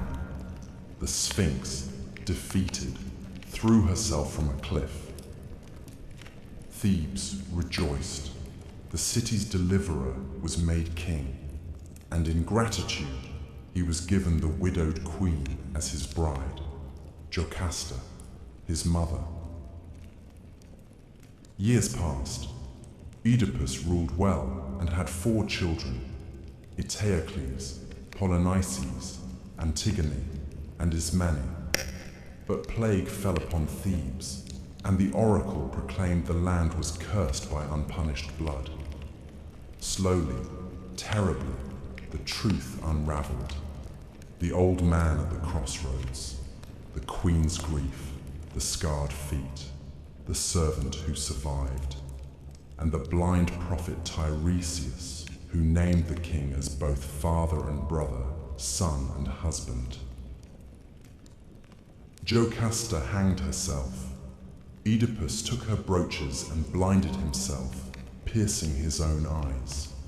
He begged to be exiled and wandered the land as a wretched figure, guided only by Antigone's hand. In the hills near Colonus, he found sanctuary and, at last, a quiet death, swallowed by the earth, his grave a secret kept by the gods. But his children did not escape the curse. Eteocles and Polynices fought for the throne. When Polynices was exiled, he raised an army from Argos and led the 7 against Thebes, a war that bathed the city in blood. The brothers slew each other in single combat at the gates. Thebes survived, but its soul was broken. Antigone, the last to carry the old honor, buried her brother despite royal decree. For this, she was condemned by her uncle, Creon, and buried alive. The gods sent madness and death to his house as punishment. Thebes endured, but its kingship became a revolving door of ruin. The tale of Oedipus is not one of monsters slain or cities built. It is a tale of fate, of how a man may do all he can to outrun a prophecy and still run straight into its arms. It is a tragedy not born of evil, but of ignorance. of a man who sought the truth and was destroyed by it. The house of Thebes, for all its glory, was built upon the bones of serpents and riddles, and no riddle, no matter how cleverly answered, can change the will of the gods. Of all the wars that ever ravaged mortal soil, none would echo louder than the one fought for a woman's face, a war of oaths and pride, of beauty and betrayal, of gods and kings, and the fall of empires. It began not with spears or fire, but with a wedding, one that all the gods were invited to, save for one. Eris, goddess of discord, was not welcome at the marriage of Peleus and Thetis, the sea nymph fated to bear a son greater than his father. In her fury, Eris cast into the feast a golden apple, inscribed with 3 words that would shatter kingdoms: to the fairest. The apple was claimed by Hera, Athena, and Aphrodite, each believing herself most worthy of its gleam. To settle the dispute, they turned to a mortal shepherd prince, Paris, son of King Priam of Troy, who had been exiled to the hills after an omen foretold he would one day burn the city of his birth. The gods brought him to judgment on Mount Ida, and one by one they offered bribes. Hera promised kingship over all men. Athena pledged wisdom and victory in war. But Aphrodite, with a smile like soft thunder, offered him the love of the most beautiful woman in the world. Paris chose love, and thus Helen of Sparta, daughter of Zeus and Leda, wife of Menelaus, was marked. She had many suitors in her youth, princes and kings from across Achaea, drawn not only by her beauty, but by the promise of bloodlines that reached Olympus. Her mortal father, King Tyndareus, feared the war her hand would spark. On the advice of Odysseus, he bound the suitors with a sacred oath that whoever won Helen, all the others would swear to defend that union, to punish any who dared violate it. The pact was made with laughter, but oaths, once sealed, bind more than men. They bind fate.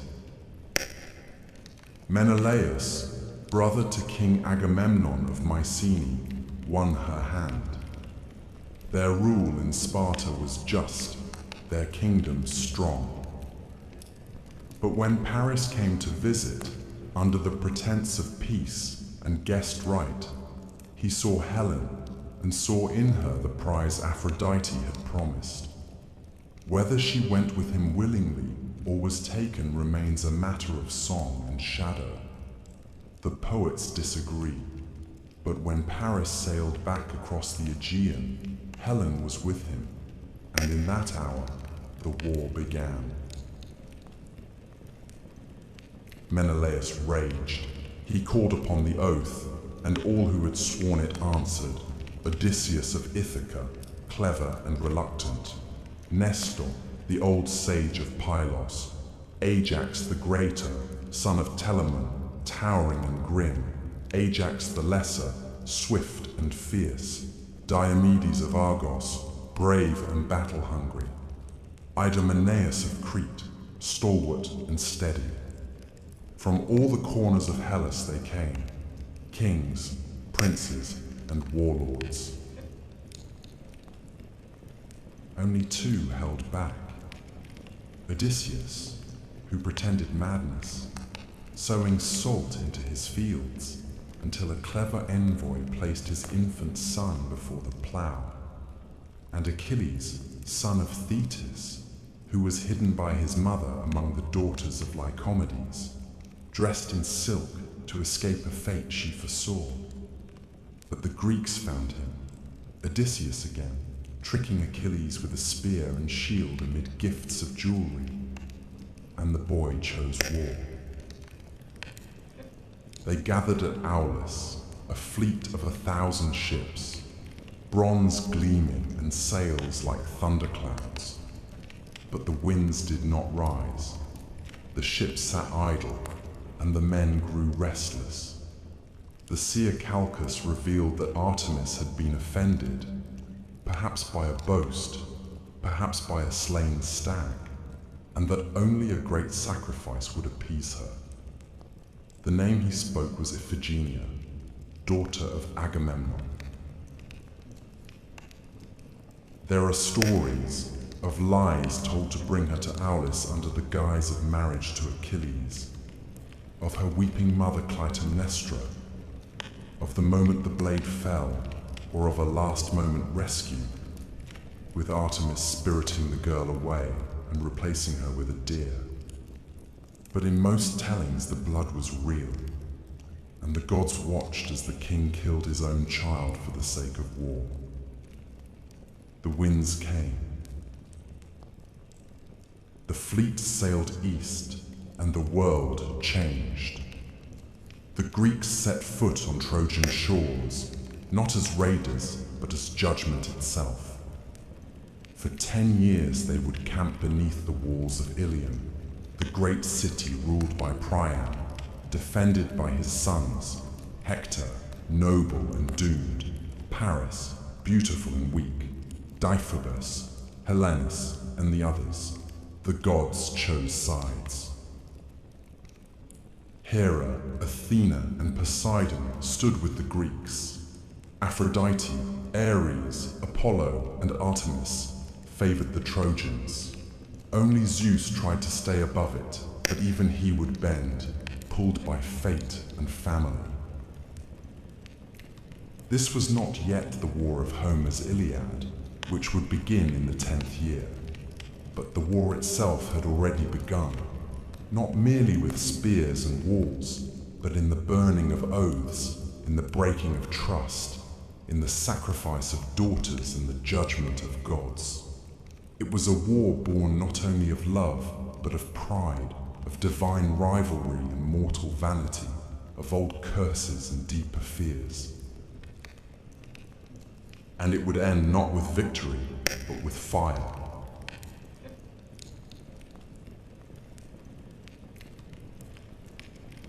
By the time Homer's Iliad begins, the war at Troy has endured for 9 long years.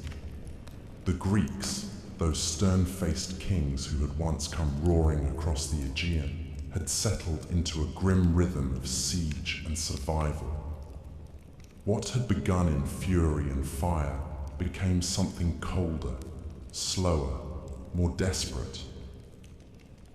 They built black-walled camps along the shore, hauled their ships high upon the sand, and sent out raiding parties day after day, not just to battle, but to feed their armies. The war dragged on like an old wound that would not heal, and both sides felt the infection deepening. The Trojans, safe behind their mighty walls, raised, it was said, by Poseidon himself and the mortal builder Apollo had once served in penance, suffered but endured. The fields outside the city had long been razed.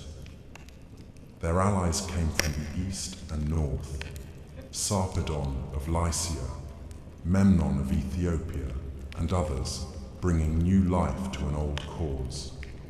And yet the Greeks would not leave, not without Helen. Pride held them there as much as oaths. The war had become a matter of legacy. But war does not live in walls and ships. It lives in the hearts of men. And in this war, 2 hearts burned hotter than the rest.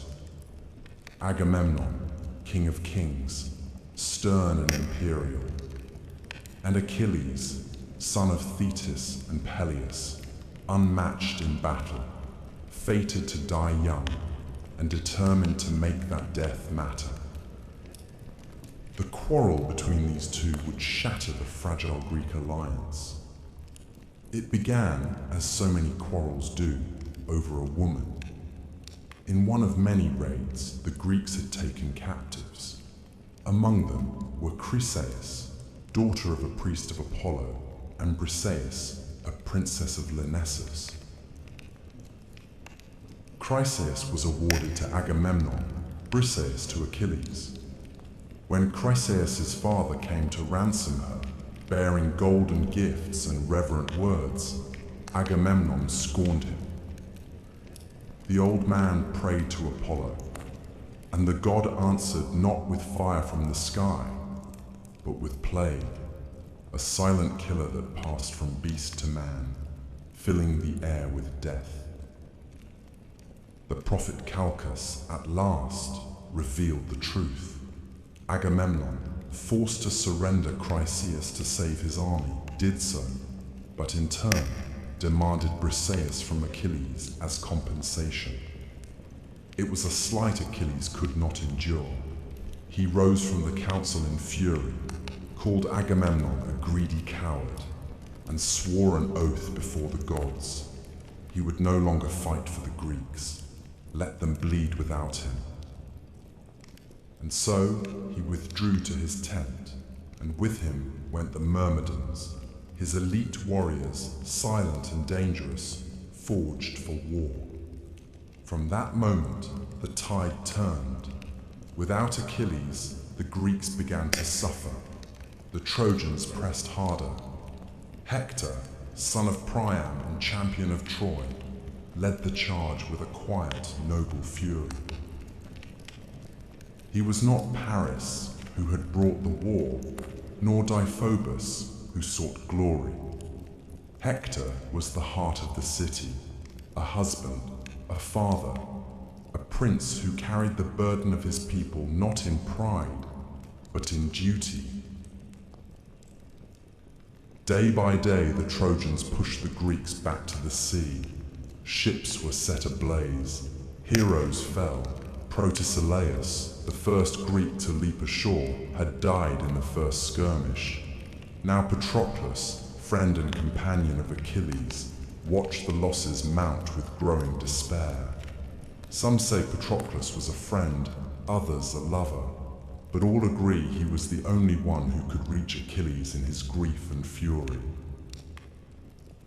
When the Trojans breached the Greek defenses and threatened to burn the ships, Patroclus begged Achilles to let him fight in his stead.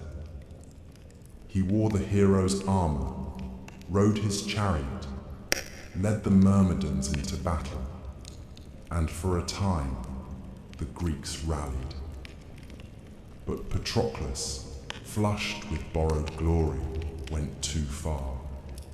He reached the gates of Troy, and there he met Hector. Their duel was brutal, and it ended with Patroclus falling beneath Hector's spear, and with him fell whatever peace remained in Achilles' heart. When Achilles learned of his death, his grief shook the camp. He did not weep like a man, he howled like a storm god, filled with rage and ruin. He returned to battle, not for glory, not for oaths, but for vengeance. His mother, Thetis, brought him new armor forged by Hephaestus himself, bronze that gleamed like the sun, a shield carved with the history of the world. Then Achilles went to war. No one could stand against him. He slaughtered men by the dozen, chariots overturned, blood staining the dust. He chased Hector around the walls of Troy 3 times before they met in single combat. Hector fought bravely, but Achilles was a fire no water could quench. He struck Hector down, pierced him through, and in rage, dragged his body behind his chariot, circling the city day after day, denying the dead prince the dignity of burial. It was Priam, the old king of Troy, who brought an end to that madness. At night, guided by Hermes, he crept into the Greek camp and knelt before Achilles. He kissed the hands that had killed his son, He spoke not as a king, but as a father, and Achilles finally wept. He returned Hector's body and gave Priam safe passage. For a moment, there was quiet in the war. But peace, as always, was fleeting. Achilles would not survive the war. A poisoned arrow, some say fired by Paris, others guided by Apollo, struck his heel, the only vulnerable part of him. He died in the dust, young and unmatched, and the war dragged on without him. The Iliad ends not with the fall of Troy, but with a funeral and a shared grief. Yet the war still loomed. The gods were not finished, nor were the Greeks. The wooden horse had not yet been carved. The gates had not yet opened, but the blood had been spilled, and the tide would soon turn.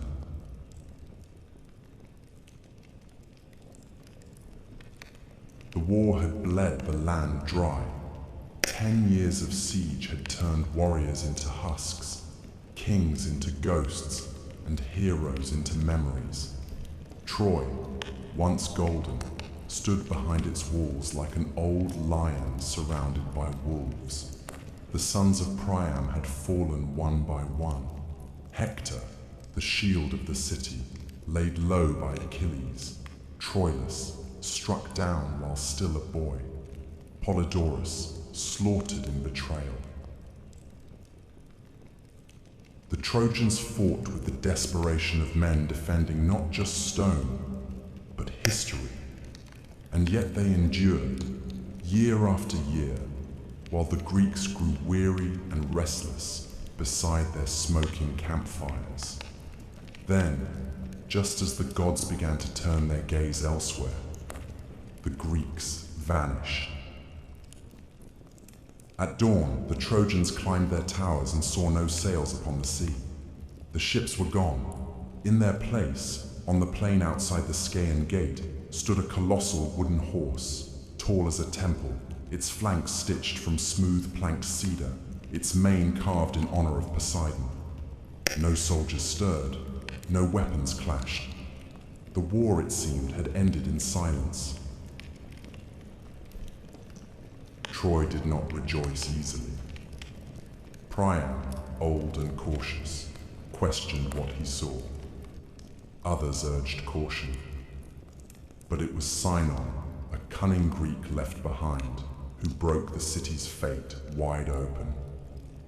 Pretending to be a deserter, he spun a tale so clever it might have come from Odysseus's own mouth. The horse, he said, was an offering to Athena, a peace token left behind after the Greeks had sailed away. If the Trojans brought it into their city, it would guarantee their dominance for generations. But if they dared destroy it, ruin would follow. Only Laocoon, priest of Poseidon, spoke the truth. "Beware Greeks bearing gifts," he warned, and hurled a spear into the side of the horse. The wood groaned. Something shifted within. But in that moment, as if the gods themselves had tired of warning men, a pair of sea serpents, great and coiled, with eyes like burning coals, rose from the surf and crushed Laocoon and his sons in their coils. The people, seeing this, called it a sign. Troy had refused the gods' gift once before. They would not do so again.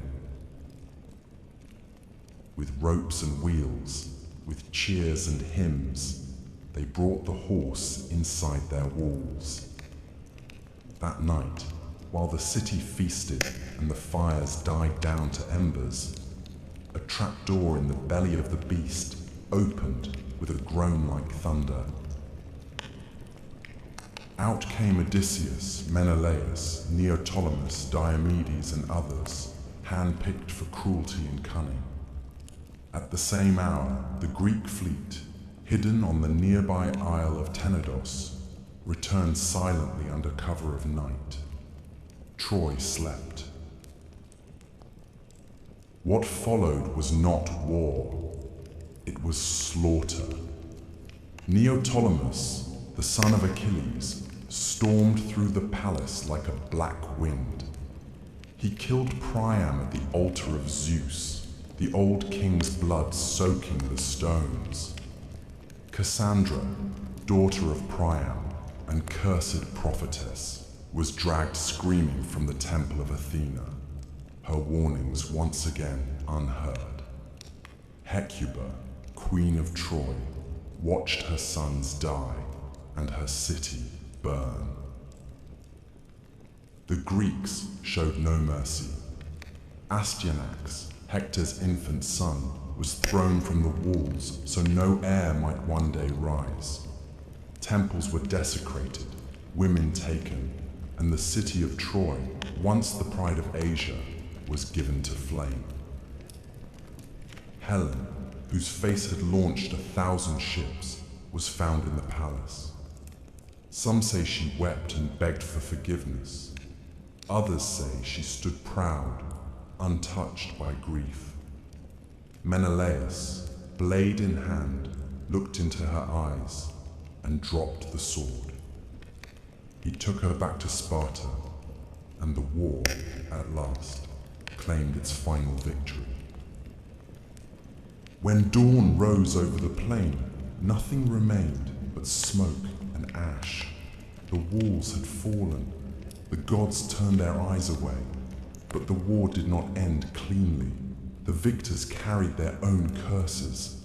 Ajax the Lesser, who raped Cassandra in Athena's temple, was drowned at sea. Agamemnon, returning home with Cassandra as a concubine, was murdered in his bath by his wife Clytemnestra. The house of Atreus bled on. Menelaus and Helen returned to Sparta, but their names were never clean again. Diomedes, Nestor, and others wandered into obscurity or exile. Odysseus, cursed by Poseidon, would not see home for 10 long years. His tale, a winding odyssey of shipwreck and monsters, would become its own legend, shaped by gods and loss.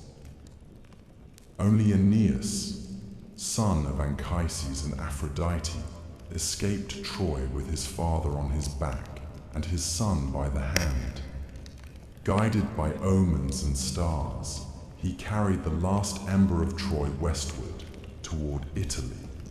From his blood, so the Romans would later claim, came Romulus, Remus, and an empire even mightier than Troy. The fall of Troy was not just the end of a city, it was the end of an age, the heroic age, where men dined with gods, where glory mattered more than peace, and where fate was carved into flesh and stone. The wooden horse, the fire, the betrayal, the mourning women. These were the final notes of a song that began with an apple and ended in ruin. The walls that had defied 10 years of siege fell in a single night, and the ashes of Troy drifted out to sea, borne on winds that did not care who had won.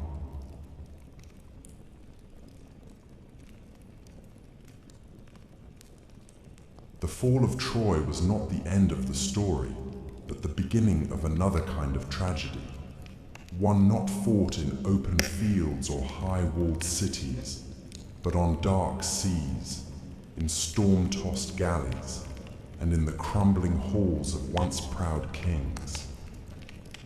For those who survived the war, the journey home would prove far more perilous than the war itself. The gods, unappeased by the sack of Troy, turned their fury against the victors.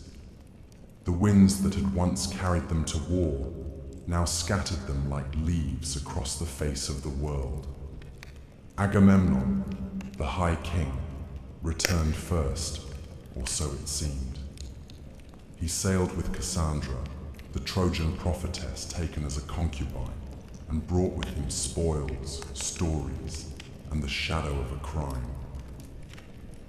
The gods had not forgotten the sacrifice of Iphigenia, his daughter, slain to appease Artemis before the war began. And in Mycenae, Clytemnestra, queen, mother, and widow in all but name, had not forgotten either. She had taken a lover in Agamemnon's absence. Aegisthus, a cousin with his own score to settle, descended from the cursed house of Atreus. Together they plotted murder beneath the roof Agamemnon had built. When the king returned, triumphant but weary, he walked into his palace as into a trap. Some say he was stabbed in the bath, others that Clytemnestra wrapped him in a robe and struck him down with an axe. Cassandra died too, screaming in a tongue none would hear, murdered at the threshold of a foreign land. Clytemnestra, bloodied and unrepentant, stood over her husband's body and claimed the act as justice. In that house, vengeance had become tradition. In time, vengeance came again. Orestes, son of Agamemnon and Clytemnestra, returned from exile and slew both his mother and her lover, urged on by Apollo and hounded by the Furies, ancient goddesses who punished kinslaying with madness. His was a tale of blood and absolution, one that would echo in Athenian courts and myths for generations. But his was not the only path home twisted by divine hands. Menelaus and Helen wandered long across the sea, driven southward to Egypt by contrary winds. Some versions say the Helen who went to Troy was only a phantom, and the real woman had remained in Egypt the whole time, waiting, unaged, while a war raged for her shadow.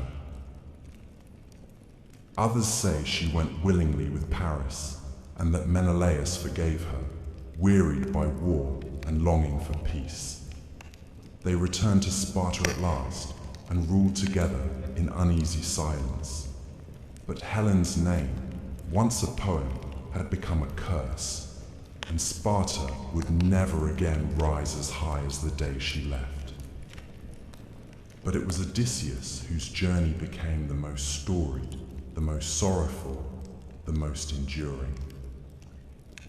After Troy, he sailed not for home, but into a 10-year trial by sea, caught between the wrath of Poseidon and the whims of fate. He was no innocent. Odysseus had contrived the wooden horse and led the sack of Troy, and in doing so had desecrated temples and angered gods. Poseidon, in particular, had marked him for punishment. Odysseus's ship was hurled from island to island, each more strange than the last. He blinded Polyphemus, the Cyclops son of Poseidon, escaping with the clever name of Nobody. He dallied with Circe, the sorceress who turned his men into swine, and with Calypso, the sea nymph who kept him as a lover for 7 long years. He journeyed to the edge of the underworld, spoke with the dead, and heard the song of the sirens, tied to the mast while his crew rode with ears plugged by wax. He sailed between Scylla and Charybdis, lost all his men to storm and folly, and at last washed ashore, alone, on the island of the Phaeacians, who, moved by his tale, gave him a ship and safe passage at last. He returned to Ithaca in rags and silence, his beard long, his eyes cold. There, in his absence, suitors had overrun his house, feasting and plotting to marry his wife Penelope, who had waited, weaving and unweaving the same shroud by candlelight. Odysseus, with the help of his son Telemachus, his loyal swineherd, and the bow only he could string, slew the suitors one by one, Blood filled the great hall. Peace returned, but only for a time. The cycle of war and vengeance was never far behind. Many others fared worse. Ajax the Lesser was struck down by Athena for his crimes. Diomedes, though valiant in war, returned to find his wife unfaithful, and his city turned against him. He wandered west, founding cities, fading into legend. Philoctetes, who had slain Paris with Heracles' bow, found no welcome home and became a wanderer. Neoptolemus, the son of Achilles, was killed in Delphi, cut down at Apollo's altar, perhaps in penance for the blood he spilled at Troy. The Trojan War had promised glory. It had delivered only ashes. The heroes who had once stood shoulder to shoulder beneath the walls of Ilium returned to broken homes, bitter wives, hostile gods, and the hollow echo of songs that no longer matched the truth. In the end, there were no victors, only survivors. Before the walls of Troy ever stood, before heroes raised shields or ships touched the wine-dark sea, there was a deeper current of power, older than man, older even than war, the rule of the gods. Their stories are often whispered beneath the tales of mortals, but it was the Olympians who wove the very fabric of fate. And it was not always they who ruled. Before Olympus, there was chaos, and after chaos came Gaia, Uranus, Cronus, and the slow, violent birth of divine order.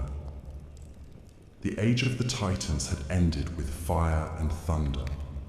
Zeus, youngest of Cronus's children, had risen against his father, freed his siblings from the belly of the sky god, and cast the Titans into the black pit of Tartarus.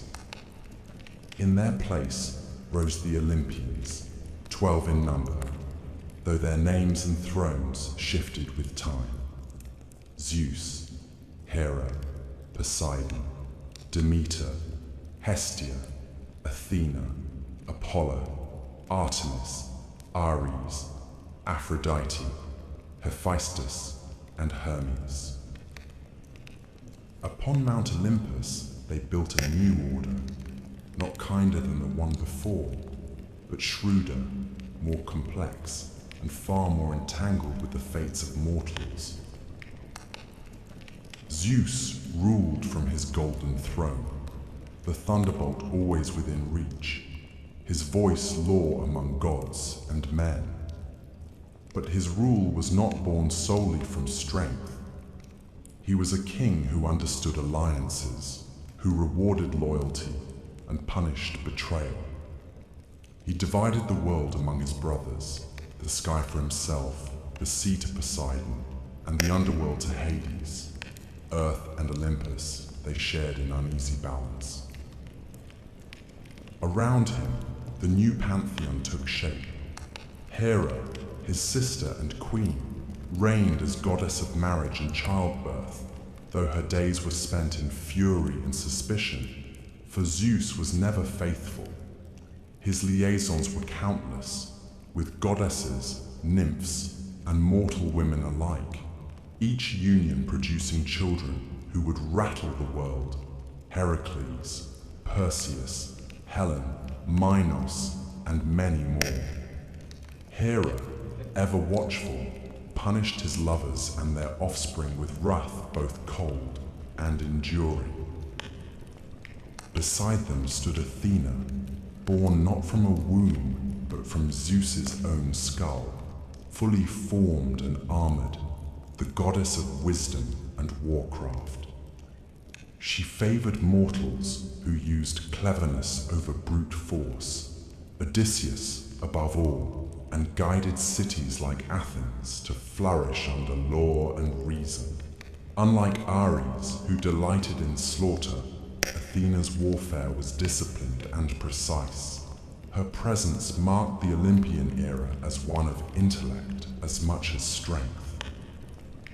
Apollo and Artemis, twin children of Leto, brought light and shadow in equal measure. Apollo, golden-haired and radiant, ruled over prophecy, music, and healing. He claimed the oracle at Delphi, speaking in riddles through the Pythia, shaping kings and battles with a few cryptic words. Yet he could also bring plague, as he did upon the Achaeans at Troy. Artemis, his sister, roamed the forests untouched by men, a huntress and protector of wild things. She asked no permission and gave no forgiveness to those who trespassed her sacred groves. Demeter, goddess of the harvest, kept the earth fertile, except when her daughter Persephone was taken by Hades. In her grief, Demeter let the crops wither, and from her sorrow, the seasons were born. Her myth echoed through every field, every cold winter and warm spring, a cycle of mourning and return. Aphrodite, said by some to have risen from the sea foam where Uranus's severed flesh fell, ruled love and desire. Her beauty stirred both gods and mortals to madness. She bound men's hearts to ruin and pleasure alike. In the halls of Olympus, she was married to Hephaestus, the lame smith god, but gave her heart and body to Ares, the god of war. Together they embodied the chaos of passion and conflict. Hermes, Quicksilver son of Zeus, moved between worlds as messenger, thief, and guide of souls. He was the god of boundaries, both keeper and breaker of them. No door was closed to Hermes. He walked freely from Olympus to Hades, from feast to battlefield, a smile always playing on his lips. This new pantheon did not rule in silence. The Olympians were not distant creators. They were immanent, meddling, playing favorites, waging subtle wars through the hands of mortals. Unlike the Titans, who embodied elemental force, the Olympians were reflections of human nature elevated to divine scale. Their loves were messy, their grudges eternal, their pride vast.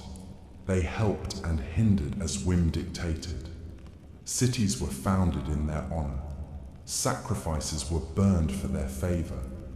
Oracles spoke their will, and every home kept a flame for Hestia, goddess of the hearth, who asked for little and gave peace in return. Yet beneath all their grandeur lay a constant truth. Their power, though vast, was not absolute. They could be bound by oaths, tricked by mortals, and undone by time. Even Zeus, in his glory, was haunted by the same fear that doomed his father, that one day a child of his would rise to overthrow him. His union with Thetis was abandoned for this reason. She was wed instead to a mortal, Peleus, so that Achilles, her son, would die young and not ascend. In this, the Olympians were no different from men. They feared loss, clung to thrones, and fought to keep their order intact. But for a time, they ruled, their names etched into every marble temple, their deeds sung in every song, their symbols carved into shields and coins. The age of heroes had passed, but the gods still held dominion over the world of men. And yet, from distant lands and whispered prophecies, came the faintest echo of change. New gods stirred beyond the horizon. The temples would not stay full forever. But Olympus, for now, still stood. The Olympians were mighty, but they were not unchallenged. Even as temples to Zeus reached toward the sky and Athena's wisdom lit the minds of city-states, darker gods walked the earth, gods of wine and madness, of death and rebirth, of things not carved into public altars but whispered in secret groves and torchlit caves. Chief among them was Dionysus, the last to take his seat on Olympus, and the only one who truly stood between the divine and the wild. Dionysus was no ordinary god. His birth alone defied the laws of nature and propriety. He was the son of Zeus and Semele, a mortal princess of Thebes. When Semele, tricked by Hera, demanded Zeus reveal his true divine form, she was consumed by his thunderous radiance. Yet from her ashes, Zeus plucked the unborn child and sewed him into his own thigh. Months later, Dionysus was born again. Twice born, they would call him. And from the moment of his second birth, his path was unlike any other Olympian's. He was raised not on Olympus, but in far corners of the world, among nymphs in Nysa, in the caves of India, in the company of satyrs and maenads. He wandered, not ruling from a throne, but roaming with flute and vine, his train of revelers trailing behind in ecstatic dance. Where he walked, vineyards bloomed and reason faltered. He was not merely the god of wine, but of alteration, of the thin, sacred line between civilization and chaos, between ecstasy and insanity. He inspired joy, yes, but also frenzy, and in frenzy, men and women alike might forget who they were. His arrival in Greece was not without resistance. Cities mocked his rites. Kings barred his worship. One by one, he punished them. In Thebes, his mother's homeland, the young god returned disguised, his followers stirring unrest with drums and cries. Pentheus, the rigid king, tried to suppress the madness. He arrested Dionysus, scoffed at the wild rites, and sought to spy on the women of the hills. But the god lured him into the woods dressed as a woman, and there, in a trance of divine madness, his own mother, Agave, led the maenads in tearing him limb from limb. Only when she returned to the city with her son's head on a thyrsus did the spell break, and the lesson settle like a shadow over all Thebes. Dionysus was the god of theater as well as intoxication, of masks and performance, of truths hidden within lies. His festivals became the heart of Greek drama, where comedies and tragedies alike were performed in his honor. Through masks and songs, the Greeks gave shape to fears and desires they dared not speak aloud. To worship Dionysus was not to bow before power, but to surrender to it completely. And with Dionysus came something new to the Greek world: mystery cults, religions of initiation, secrecy, and rebirth. Unlike the formal rites of Olympus, mystery cults promised something personal. In the Eleusinian mysteries, followers of Demeter and Persephone reenacted the story of descent and return, of a daughter lost to death and found again. The Orphics, followers of the poet-mystic Orpheus, spoke of Dionysus as a god torn apart and resurrected, a god whose suffering brought wisdom and whose rites promised freedom from the cycle of rebirth. These mysteries did not reject the Olympians, but they moved beneath them, quieter and deeper. They offered hope where the thundering gods gave only law. They whispered of a soul that could endure, that could transcend the mortal body. And in that promise, the old certainties began to tremble. Even on Olympus, the cracks began to show. The gods feuded more bitterly. Ares and Athena vied for the hearts of warriors. Apollo fell in love too often and too fatally. Hyacinthus, Daphne, Coronis, leaving death and transformation in his wake. Aphrodite, jealous and capricious, punished mortals for the very desire she stirred. The gods began to resemble the mortals they ruled, proud, fickle, wounded, and lost. In Dionysus, the Olympian order met its mirror and its undoing. He was divine, and yet lived as a wanderer. He brought joy, yet left madness. He tore down kings and raised up peasants. And most importantly, he changed the nature of divinity itself. The gods were no longer aloof and eternal. Through mystery, through ritual, through wine and song and madness, mortals could feel the breath of God within them, not in temples, but in themselves.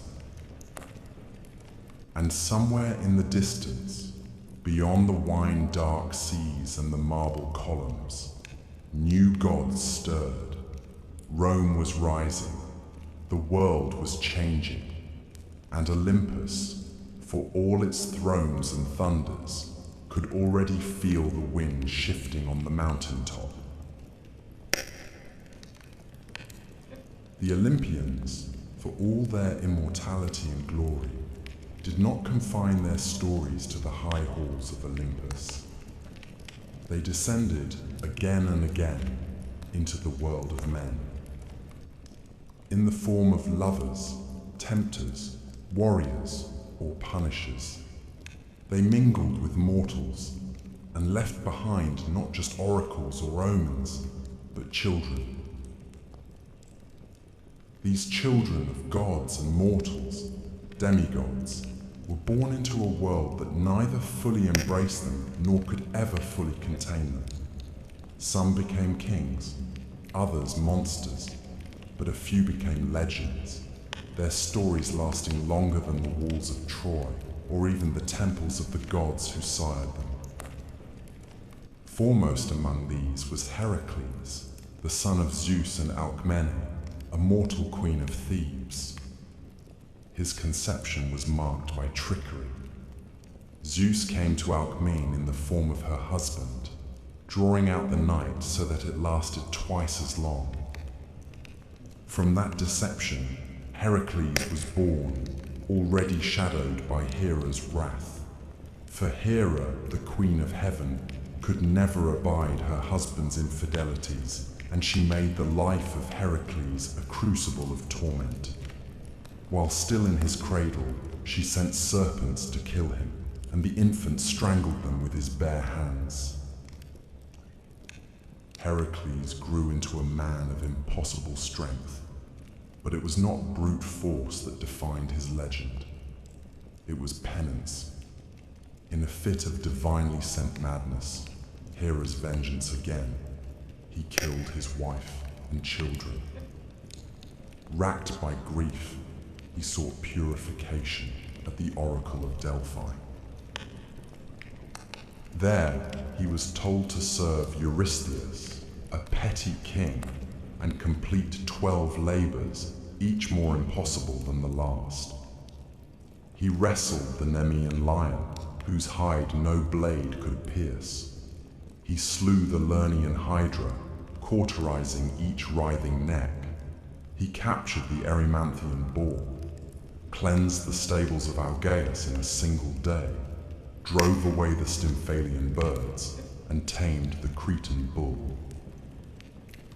He stole the girdle of Hippolyta, queen of the Amazons, seized the cattle of Geryon, fetched the golden apples of the Hesperides, and descended into Hades to bring back the hound Cerberus.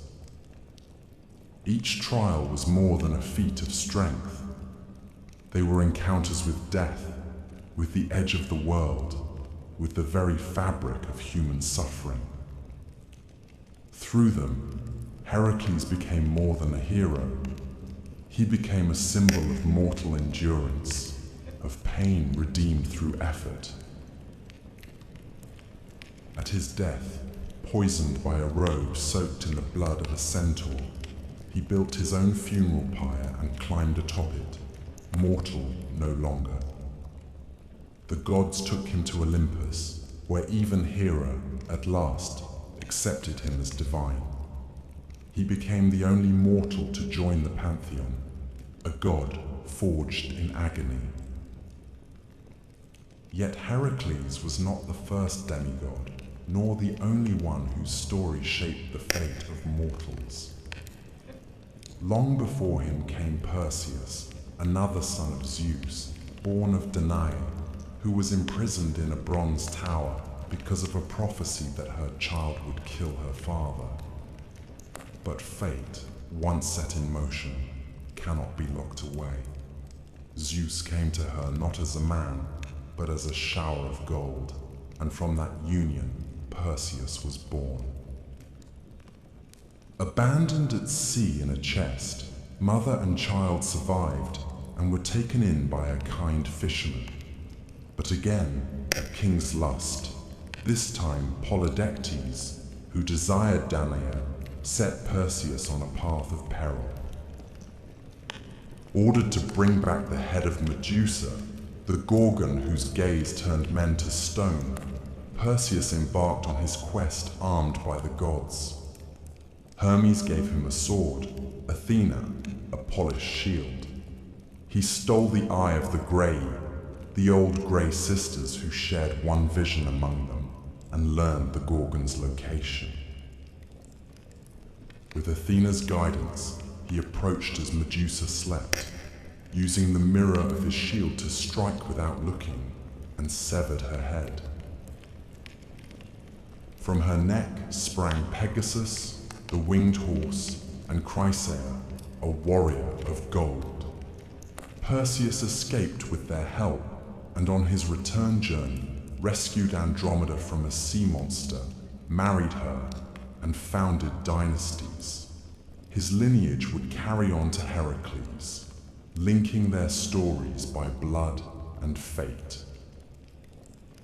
There were others, Theseus, son of Poseidon, or Aegeus depending on the telling, who slew the Minotaur in the labyrinth of Knossos, bringing Athens into its first taste of empire. Bellerophon, rider of Pegasus, who killed the Chimera but flew too high and fell. Atalanta, raised by bears and swift as the wind, sometimes said to be the daughter of Artemis herself, who raced suitors and killed boars, but was undone by love and distraction. The demigods were never allowed peace. Their blood was too divine for comfort, too mortal for eternity. The gods watched them with pride and fear, for each one tested the boundary between Olympus and earth, and the mortals worshipped them, not just for their triumphs, but for their struggles. They suffered, bled, and sometimes died. But in doing so, they became immortal in a way the gods never could, through story. As the memory of Troy faded, as cities rose and fell, the tales of these children endured. They filled amphorae and temple friezes, echoed in poems and plays. And though the gods remained on Olympus, distant and growing more silent, it was in the lives of their mortal-born children that humanity found its mirrors, flawed, courageous, doomed, and glorious. In the world of Greek myth, power did not rest solely in the hands of gods or heroes. There was something older still, something deeper, humming beneath every choice and every death, every victory and every sorrow. Fate. It was not a god, though the gods themselves feared it. It was not a law, though it governed even the divine. Fate was a truth, a force like gravity, unseen but inescapable, woven into the bones of the world. The Greeks called it Moira, and sometimes she had faces, the Moirai, or Fates, three sisters who spun, measured, and cut the thread of every life. Clotho spun the thread, Lachesis measured its length, and Atropos, the one who could not be turned, cut it when the time came. Even Zeus, king of Olympus, was bound by their decisions. He might thunder and plead, but if Atropos raised her shears, no power in heaven or earth could stay her hand.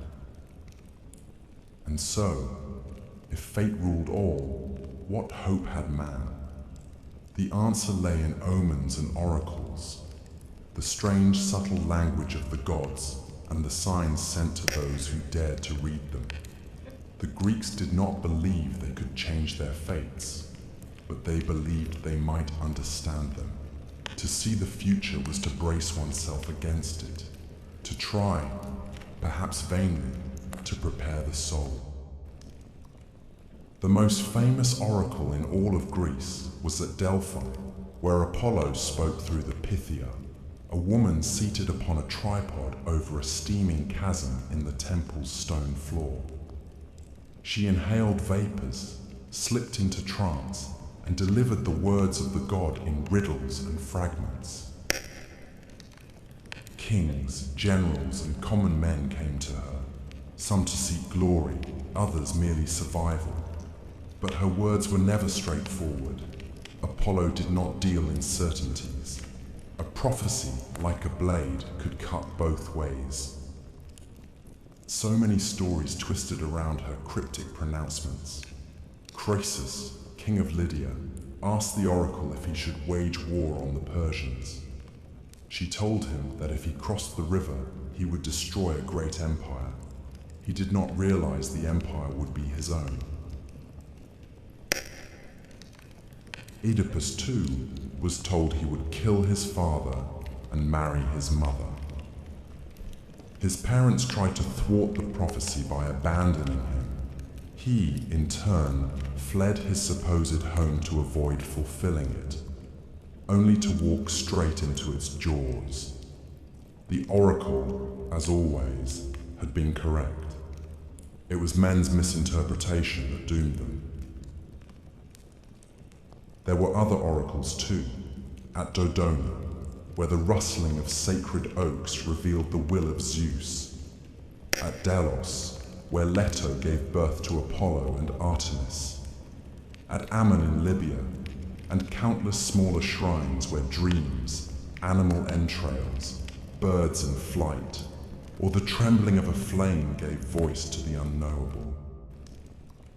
In war, omens were sought before every battle. A flash of lightning, a flight of crows, a sneeze at the wrong moment. These were not trifles. They were warnings, communications from the divine. A general who ignored them risked not only defeat, but cosmic punishment. Sacrifices were made before sea voyages, births, weddings. The entrails of goats and the livers of oxen were studied by seers, who divined the will of the gods in dark, wet patterns of muscle and blood.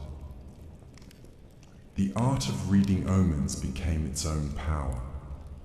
Seers like Calchas, who guided the Greeks at Troy, or Tiresias, the blind prophet of Thebes, held influence equal to kings.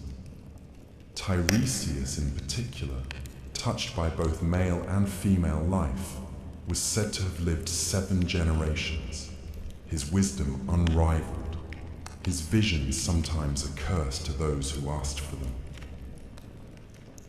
But oracles and omens were not mere superstitions. They represented something deeper, the Greek understanding that mortals were not in control. No matter how mighty the hero, how noble the bloodline, how loyal the heart, the wheel of fate turned ever on. And in that turning, all must one day be broken. The gift of prophecy was not power, it was awareness. And awareness, too late, was often indistinguishable from tragedy. Still, men sought prophecy.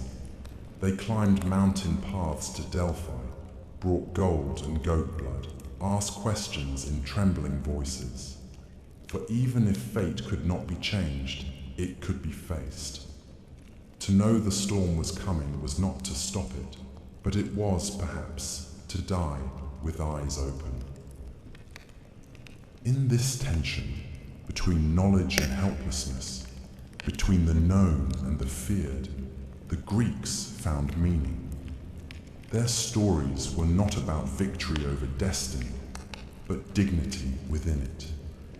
Even the gods watched the loom of the fates, unable to sever the threads they disliked. Hector knew he would die, and still strapped on his armor. Achilles knew he would not return, and still sailed to Troy.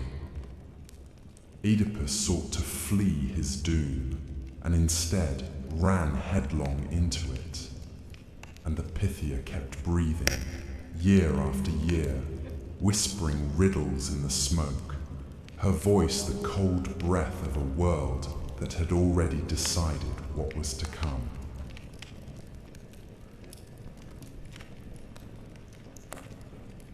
To the ancient Greeks, death was not the end of story, but merely the end of breath.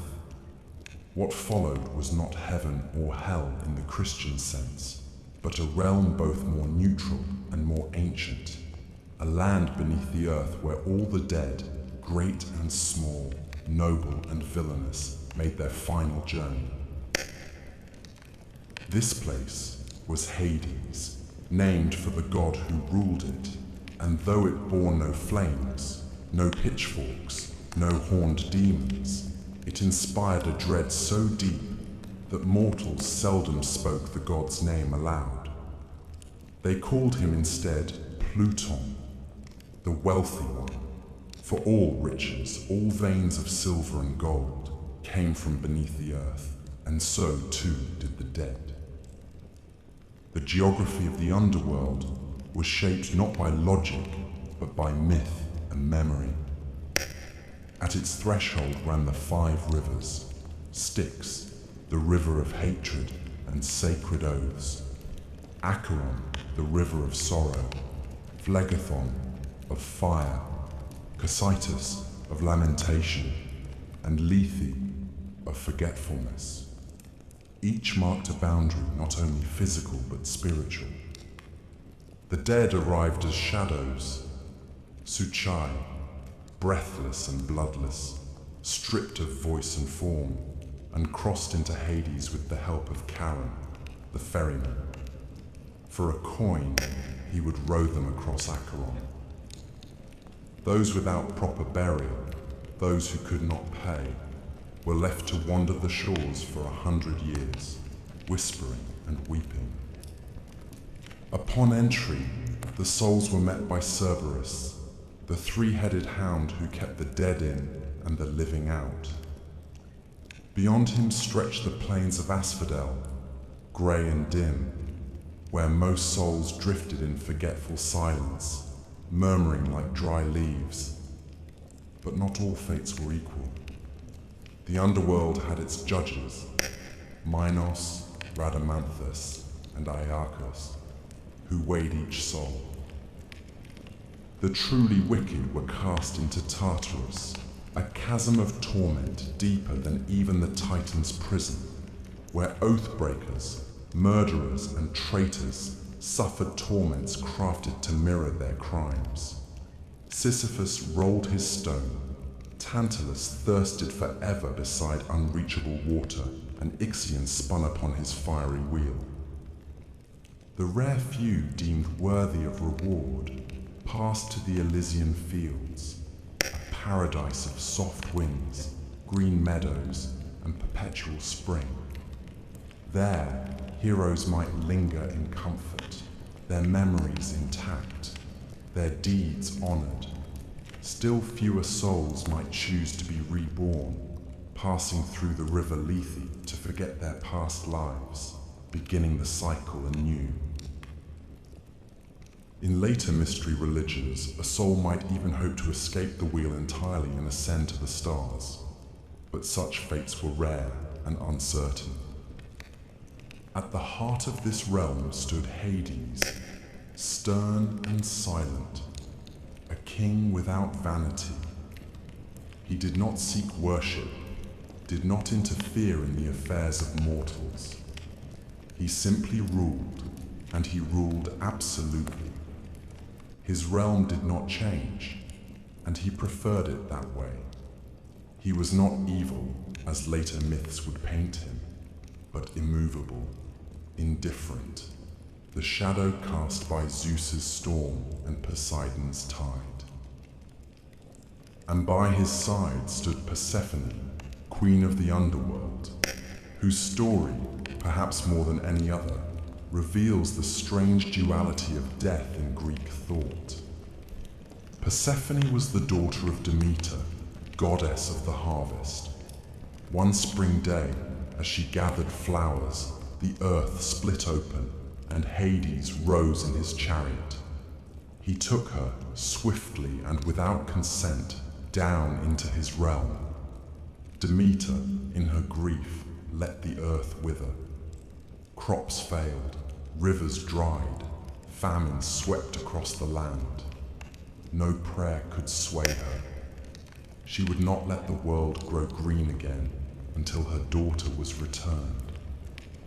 At last, Zeus sent Hermes to retrieve Persephone. But because she had eaten pomegranate seeds, 6 of them, or perhaps just 1, she was bound to Hades. The compromise became a myth for the seasons. Persephone would spend part of the year in the underworld, and during those months, Demeter would grieve and the world would grow cold. When Persephone returned, the earth would bloom. Life and death became a cycle, not a sentence. Over time, Persephone's role evolved. No longer merely a captive, she became a ruler in her own right. A queen of mysteries who walked among the shades with quiet authority. In the Eleusinian mysteries, the great secret rites held outside Athens, her descent and return were reenacted each year, promising not only the return of the grain, but the hope of renewal for the soul. The underworld was not entirely sealed. A few mortals journeyed there and lived to tell of it. Orpheus sang his way past Cerberus and charmed Hades and Persephone, only to lose Eurydice with a backward glance. Heracles brought Cerberus to the surface. Odysseus, guided by Circe, sacrificed to the dead and called up the ghosts of Tiresias, Achilles, Agamemnon. Each one told him that death was not glorious, only final. Better to be a slave in life than a king among shades, said Achilles, once the greatest of the Greeks.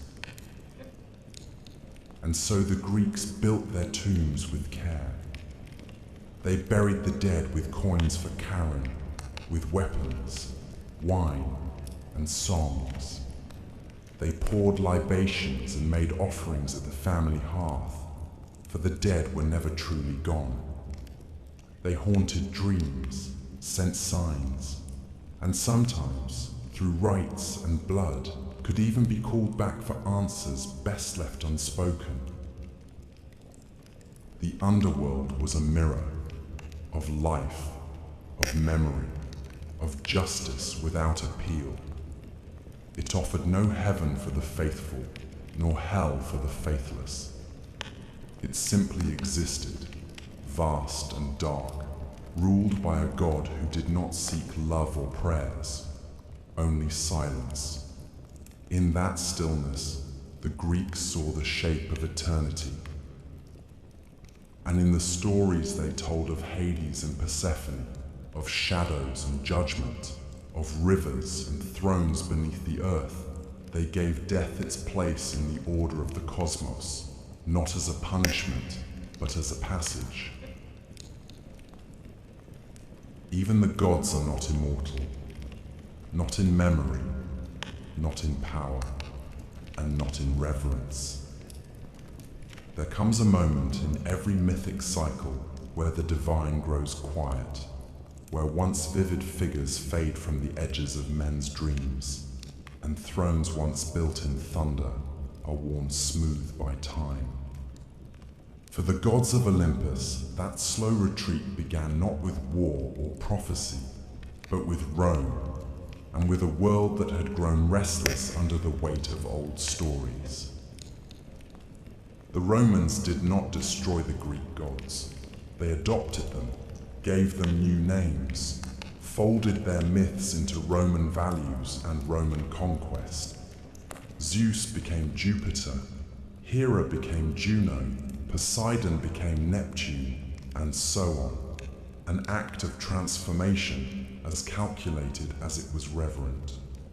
Rome admired the grandeur of Olympus, but it reshaped the gods to better reflect its ideals: order, hierarchy, empire. Jupiter thundered not from a wild peak, but from the Capitoline Hill, dressed in the robes of a lawgiver. The wildness of Dionysus became the cultured Bacchus, and Athena's fierce independence softened in the civic wisdom of Minerva. In literature, the myths lived on. Ovid, in his Metamorphoses, retold the old tales in golden Latin, often with irony, always with poetic grace. Virgil, in the Aeneid, made the gods instruments of fate, pulling strings behind Rome's founding. But something had shifted. In Homer, the gods strode the battlefield, naked in their passions, visible in the dust and blood. In Roman myth, they had become symbolic, distant, politicized. They no longer intervened as freely. They had become themes more than presences. And as the empire expanded, so too did its encounters with new gods and ideas.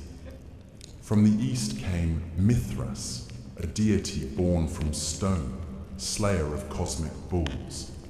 From Egypt came Isis, mother of magic and life, wrapped in silks and secrets. From Judea came a single, invisible god, one who forbade images, scorned idols, and made no room for divine siblings or thunder-wielding kings. These new cults did not simply compete with the Olympians. They undermined the entire architecture of Greek belief. Where the old gods ruled by appetite and hierarchy, these new faiths offered moral clarity, unity, and salvation.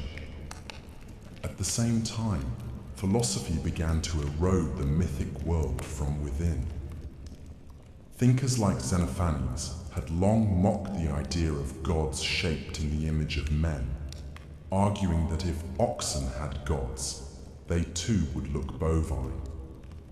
Plato admired the beauty of myth, but cast doubt on its literal truth, suggesting the gods must be perfect and good, not the jealous, lustful figures who bickered on Olympus.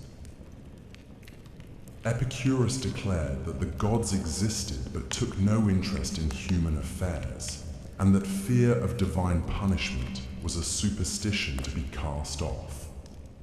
Even Stoicism, with its stern ethical code, saw divinity not in figures, but in reason itself, the logos that governed all. By the time the imperial cult arose, when emperors were declared divine and altars were built to mortal men, the line between myth and politics had frayed entirely. The gods of old became symbols. Their temples kept more for tradition than belief. Farmers still left offerings to Demeter, and sailors still prayed to Poseidon, but fewer truly believed the gods walked among them. The flame on Olympus had not yet gone out, but it flickered low. And then came the final blow, not from a rival cult, but from a revolution of faith.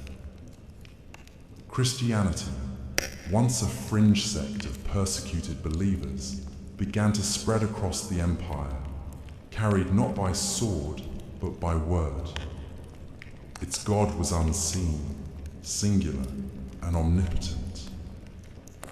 Its stories were not of lovers and vengeance, but of sin and salvation. In time, its temples replaced the old ones. Its hymns drowned out the liars. Its priests denounced the Olympians as demons or fictions. By the reign of Theodosius I, pagan temples were closed by law, the Olympic Games abolished, and the rites of sacrifice outlawed. The gods did not resist. There was no final war between Zeus and Christ, no divine siege of Jerusalem or Rome. The Olympians simply faded, like the last light of a long day. Their statues stood weathered and silent. Their altars went cold. The marble columns cracked, and ivy crept up where priests once stood. The myths remained, but as literature, not faith. Children learned of Heracles in schools, not shrines. Artists painted Athena, but did not pray to her. The gods who had once commanded storms and fates were now stories, beautiful, strange, haunting. And yet, they endured. Even as their temples crumbled, they lived on in whispers, in poetry, in the architecture of Western imagination. They returned in Renaissance paintings, in Enlightenment philosophy, in romantic epics and modern retellings. They became archetypes of war and wisdom, of love and betrayal, of hubris and glory. The Greeks had given them human faces, and in doing so had made them eternal in a different way. Though the temples fell and the oracles fell silent, the myths of Olympus did not die. They became echoes, faint at first, like a distant lyre strummed in the wind, then louder as time passed, and the world once again began to listen. For myths, unlike kingdoms, are not bound by stone and sword. They endure in the realm of imagination, and there the gods have always found a way to return. During the long centuries of Christian dominance in Europe, the gods were not worshipped, but neither were they forgotten. Monks and scholars copied ancient texts, sometimes grudgingly, preserving Homer and Hesiod, Euripides and Sophocles, even as they condemned the beliefs these works once sustained. The old stories survived not in temples but in libraries, tucked between sermons and treatises, waiting. And then came the Renaissance, that great turning of the wheel, when Europe looked backward to move forward. In the courts of Florence, in the chapels of Rome, in the minds of thinkers like Petrarch and Erasmus, the gods rose again, not as deities, but as symbols of human nature. Painters draped Aphrodite in seashells and light. Sculptors gave Apollo his bow and grace. Poets invoked the muse once more. Myth was reborn in marble and canvas, not altar and incense. The gods no longer ruled the sky, but they reigned in art. In the Age of Enlightenment, reason challenged superstition, and yet the myths endured. They were studied, translated, dissected. To Voltaire, they were allegories. To Goethe, they were mirrors of the soul. Romanticism followed, and with it, a return to the emotional, the tragic, the sublime. Writers looked to Oedipus and Antigone, to Orpheus and Eurydice, and found in them eternal questions. What is fate? What is love? What does it mean to be human? Then came the modern age. Myth was no longer confined to classical study. It appeared in literature, cinema, psychology, even comics. Carl Jung saw the gods as archetypes within the human mind, eternally re-emerging. James Joyce wove them into Dublin's streets. Rick Riordan reimagined them for schoolchildren in Manhattan. In Marvel and DC, the gods walked again, not in robes and sandals, but in armor and spandex. And always, in the background, there remained the old tales, unchanged. Odysseus still sailed. Heracles still labored. Persephone still rose each spring. They were not forgotten. They were simply translated, generation to generation, into new forms, new tongues, new dreams. Because myth is not fixed. It is living memory, shaped by those who carry it. What the Greeks gave us was not just a pantheon, but a framework, a way to explain the world, to wrestle with death, to honor beauty, to understand the self. Their gods were flawed, yes, but gloriously so. In them we saw not perfection, but potential, the agony of choice, the thrill of risk, the pain of hubris, the comfort of ritual. They told us what we might become and what we must fear. Even now, in a world of science and silence, the myths still murmur. You hear them in stories of chosen heroes, in fallen stars, in the slow turn of the seasons. A girl descends and spring waits. A king defies prophecy and loses everything. A mother grieves the son. The faces change, but the truths do not. The gods may have left Olympus, but they never truly left us. They walk quietly now, in books and songs, in dreams and memories, in every tale that dares to reach beyond the mortal veil. They are not dead. They have simply moved. And now the story ends. The winds on Mount Olympus are cold. The torches in Delphi are ash, but the myths remain. Good night.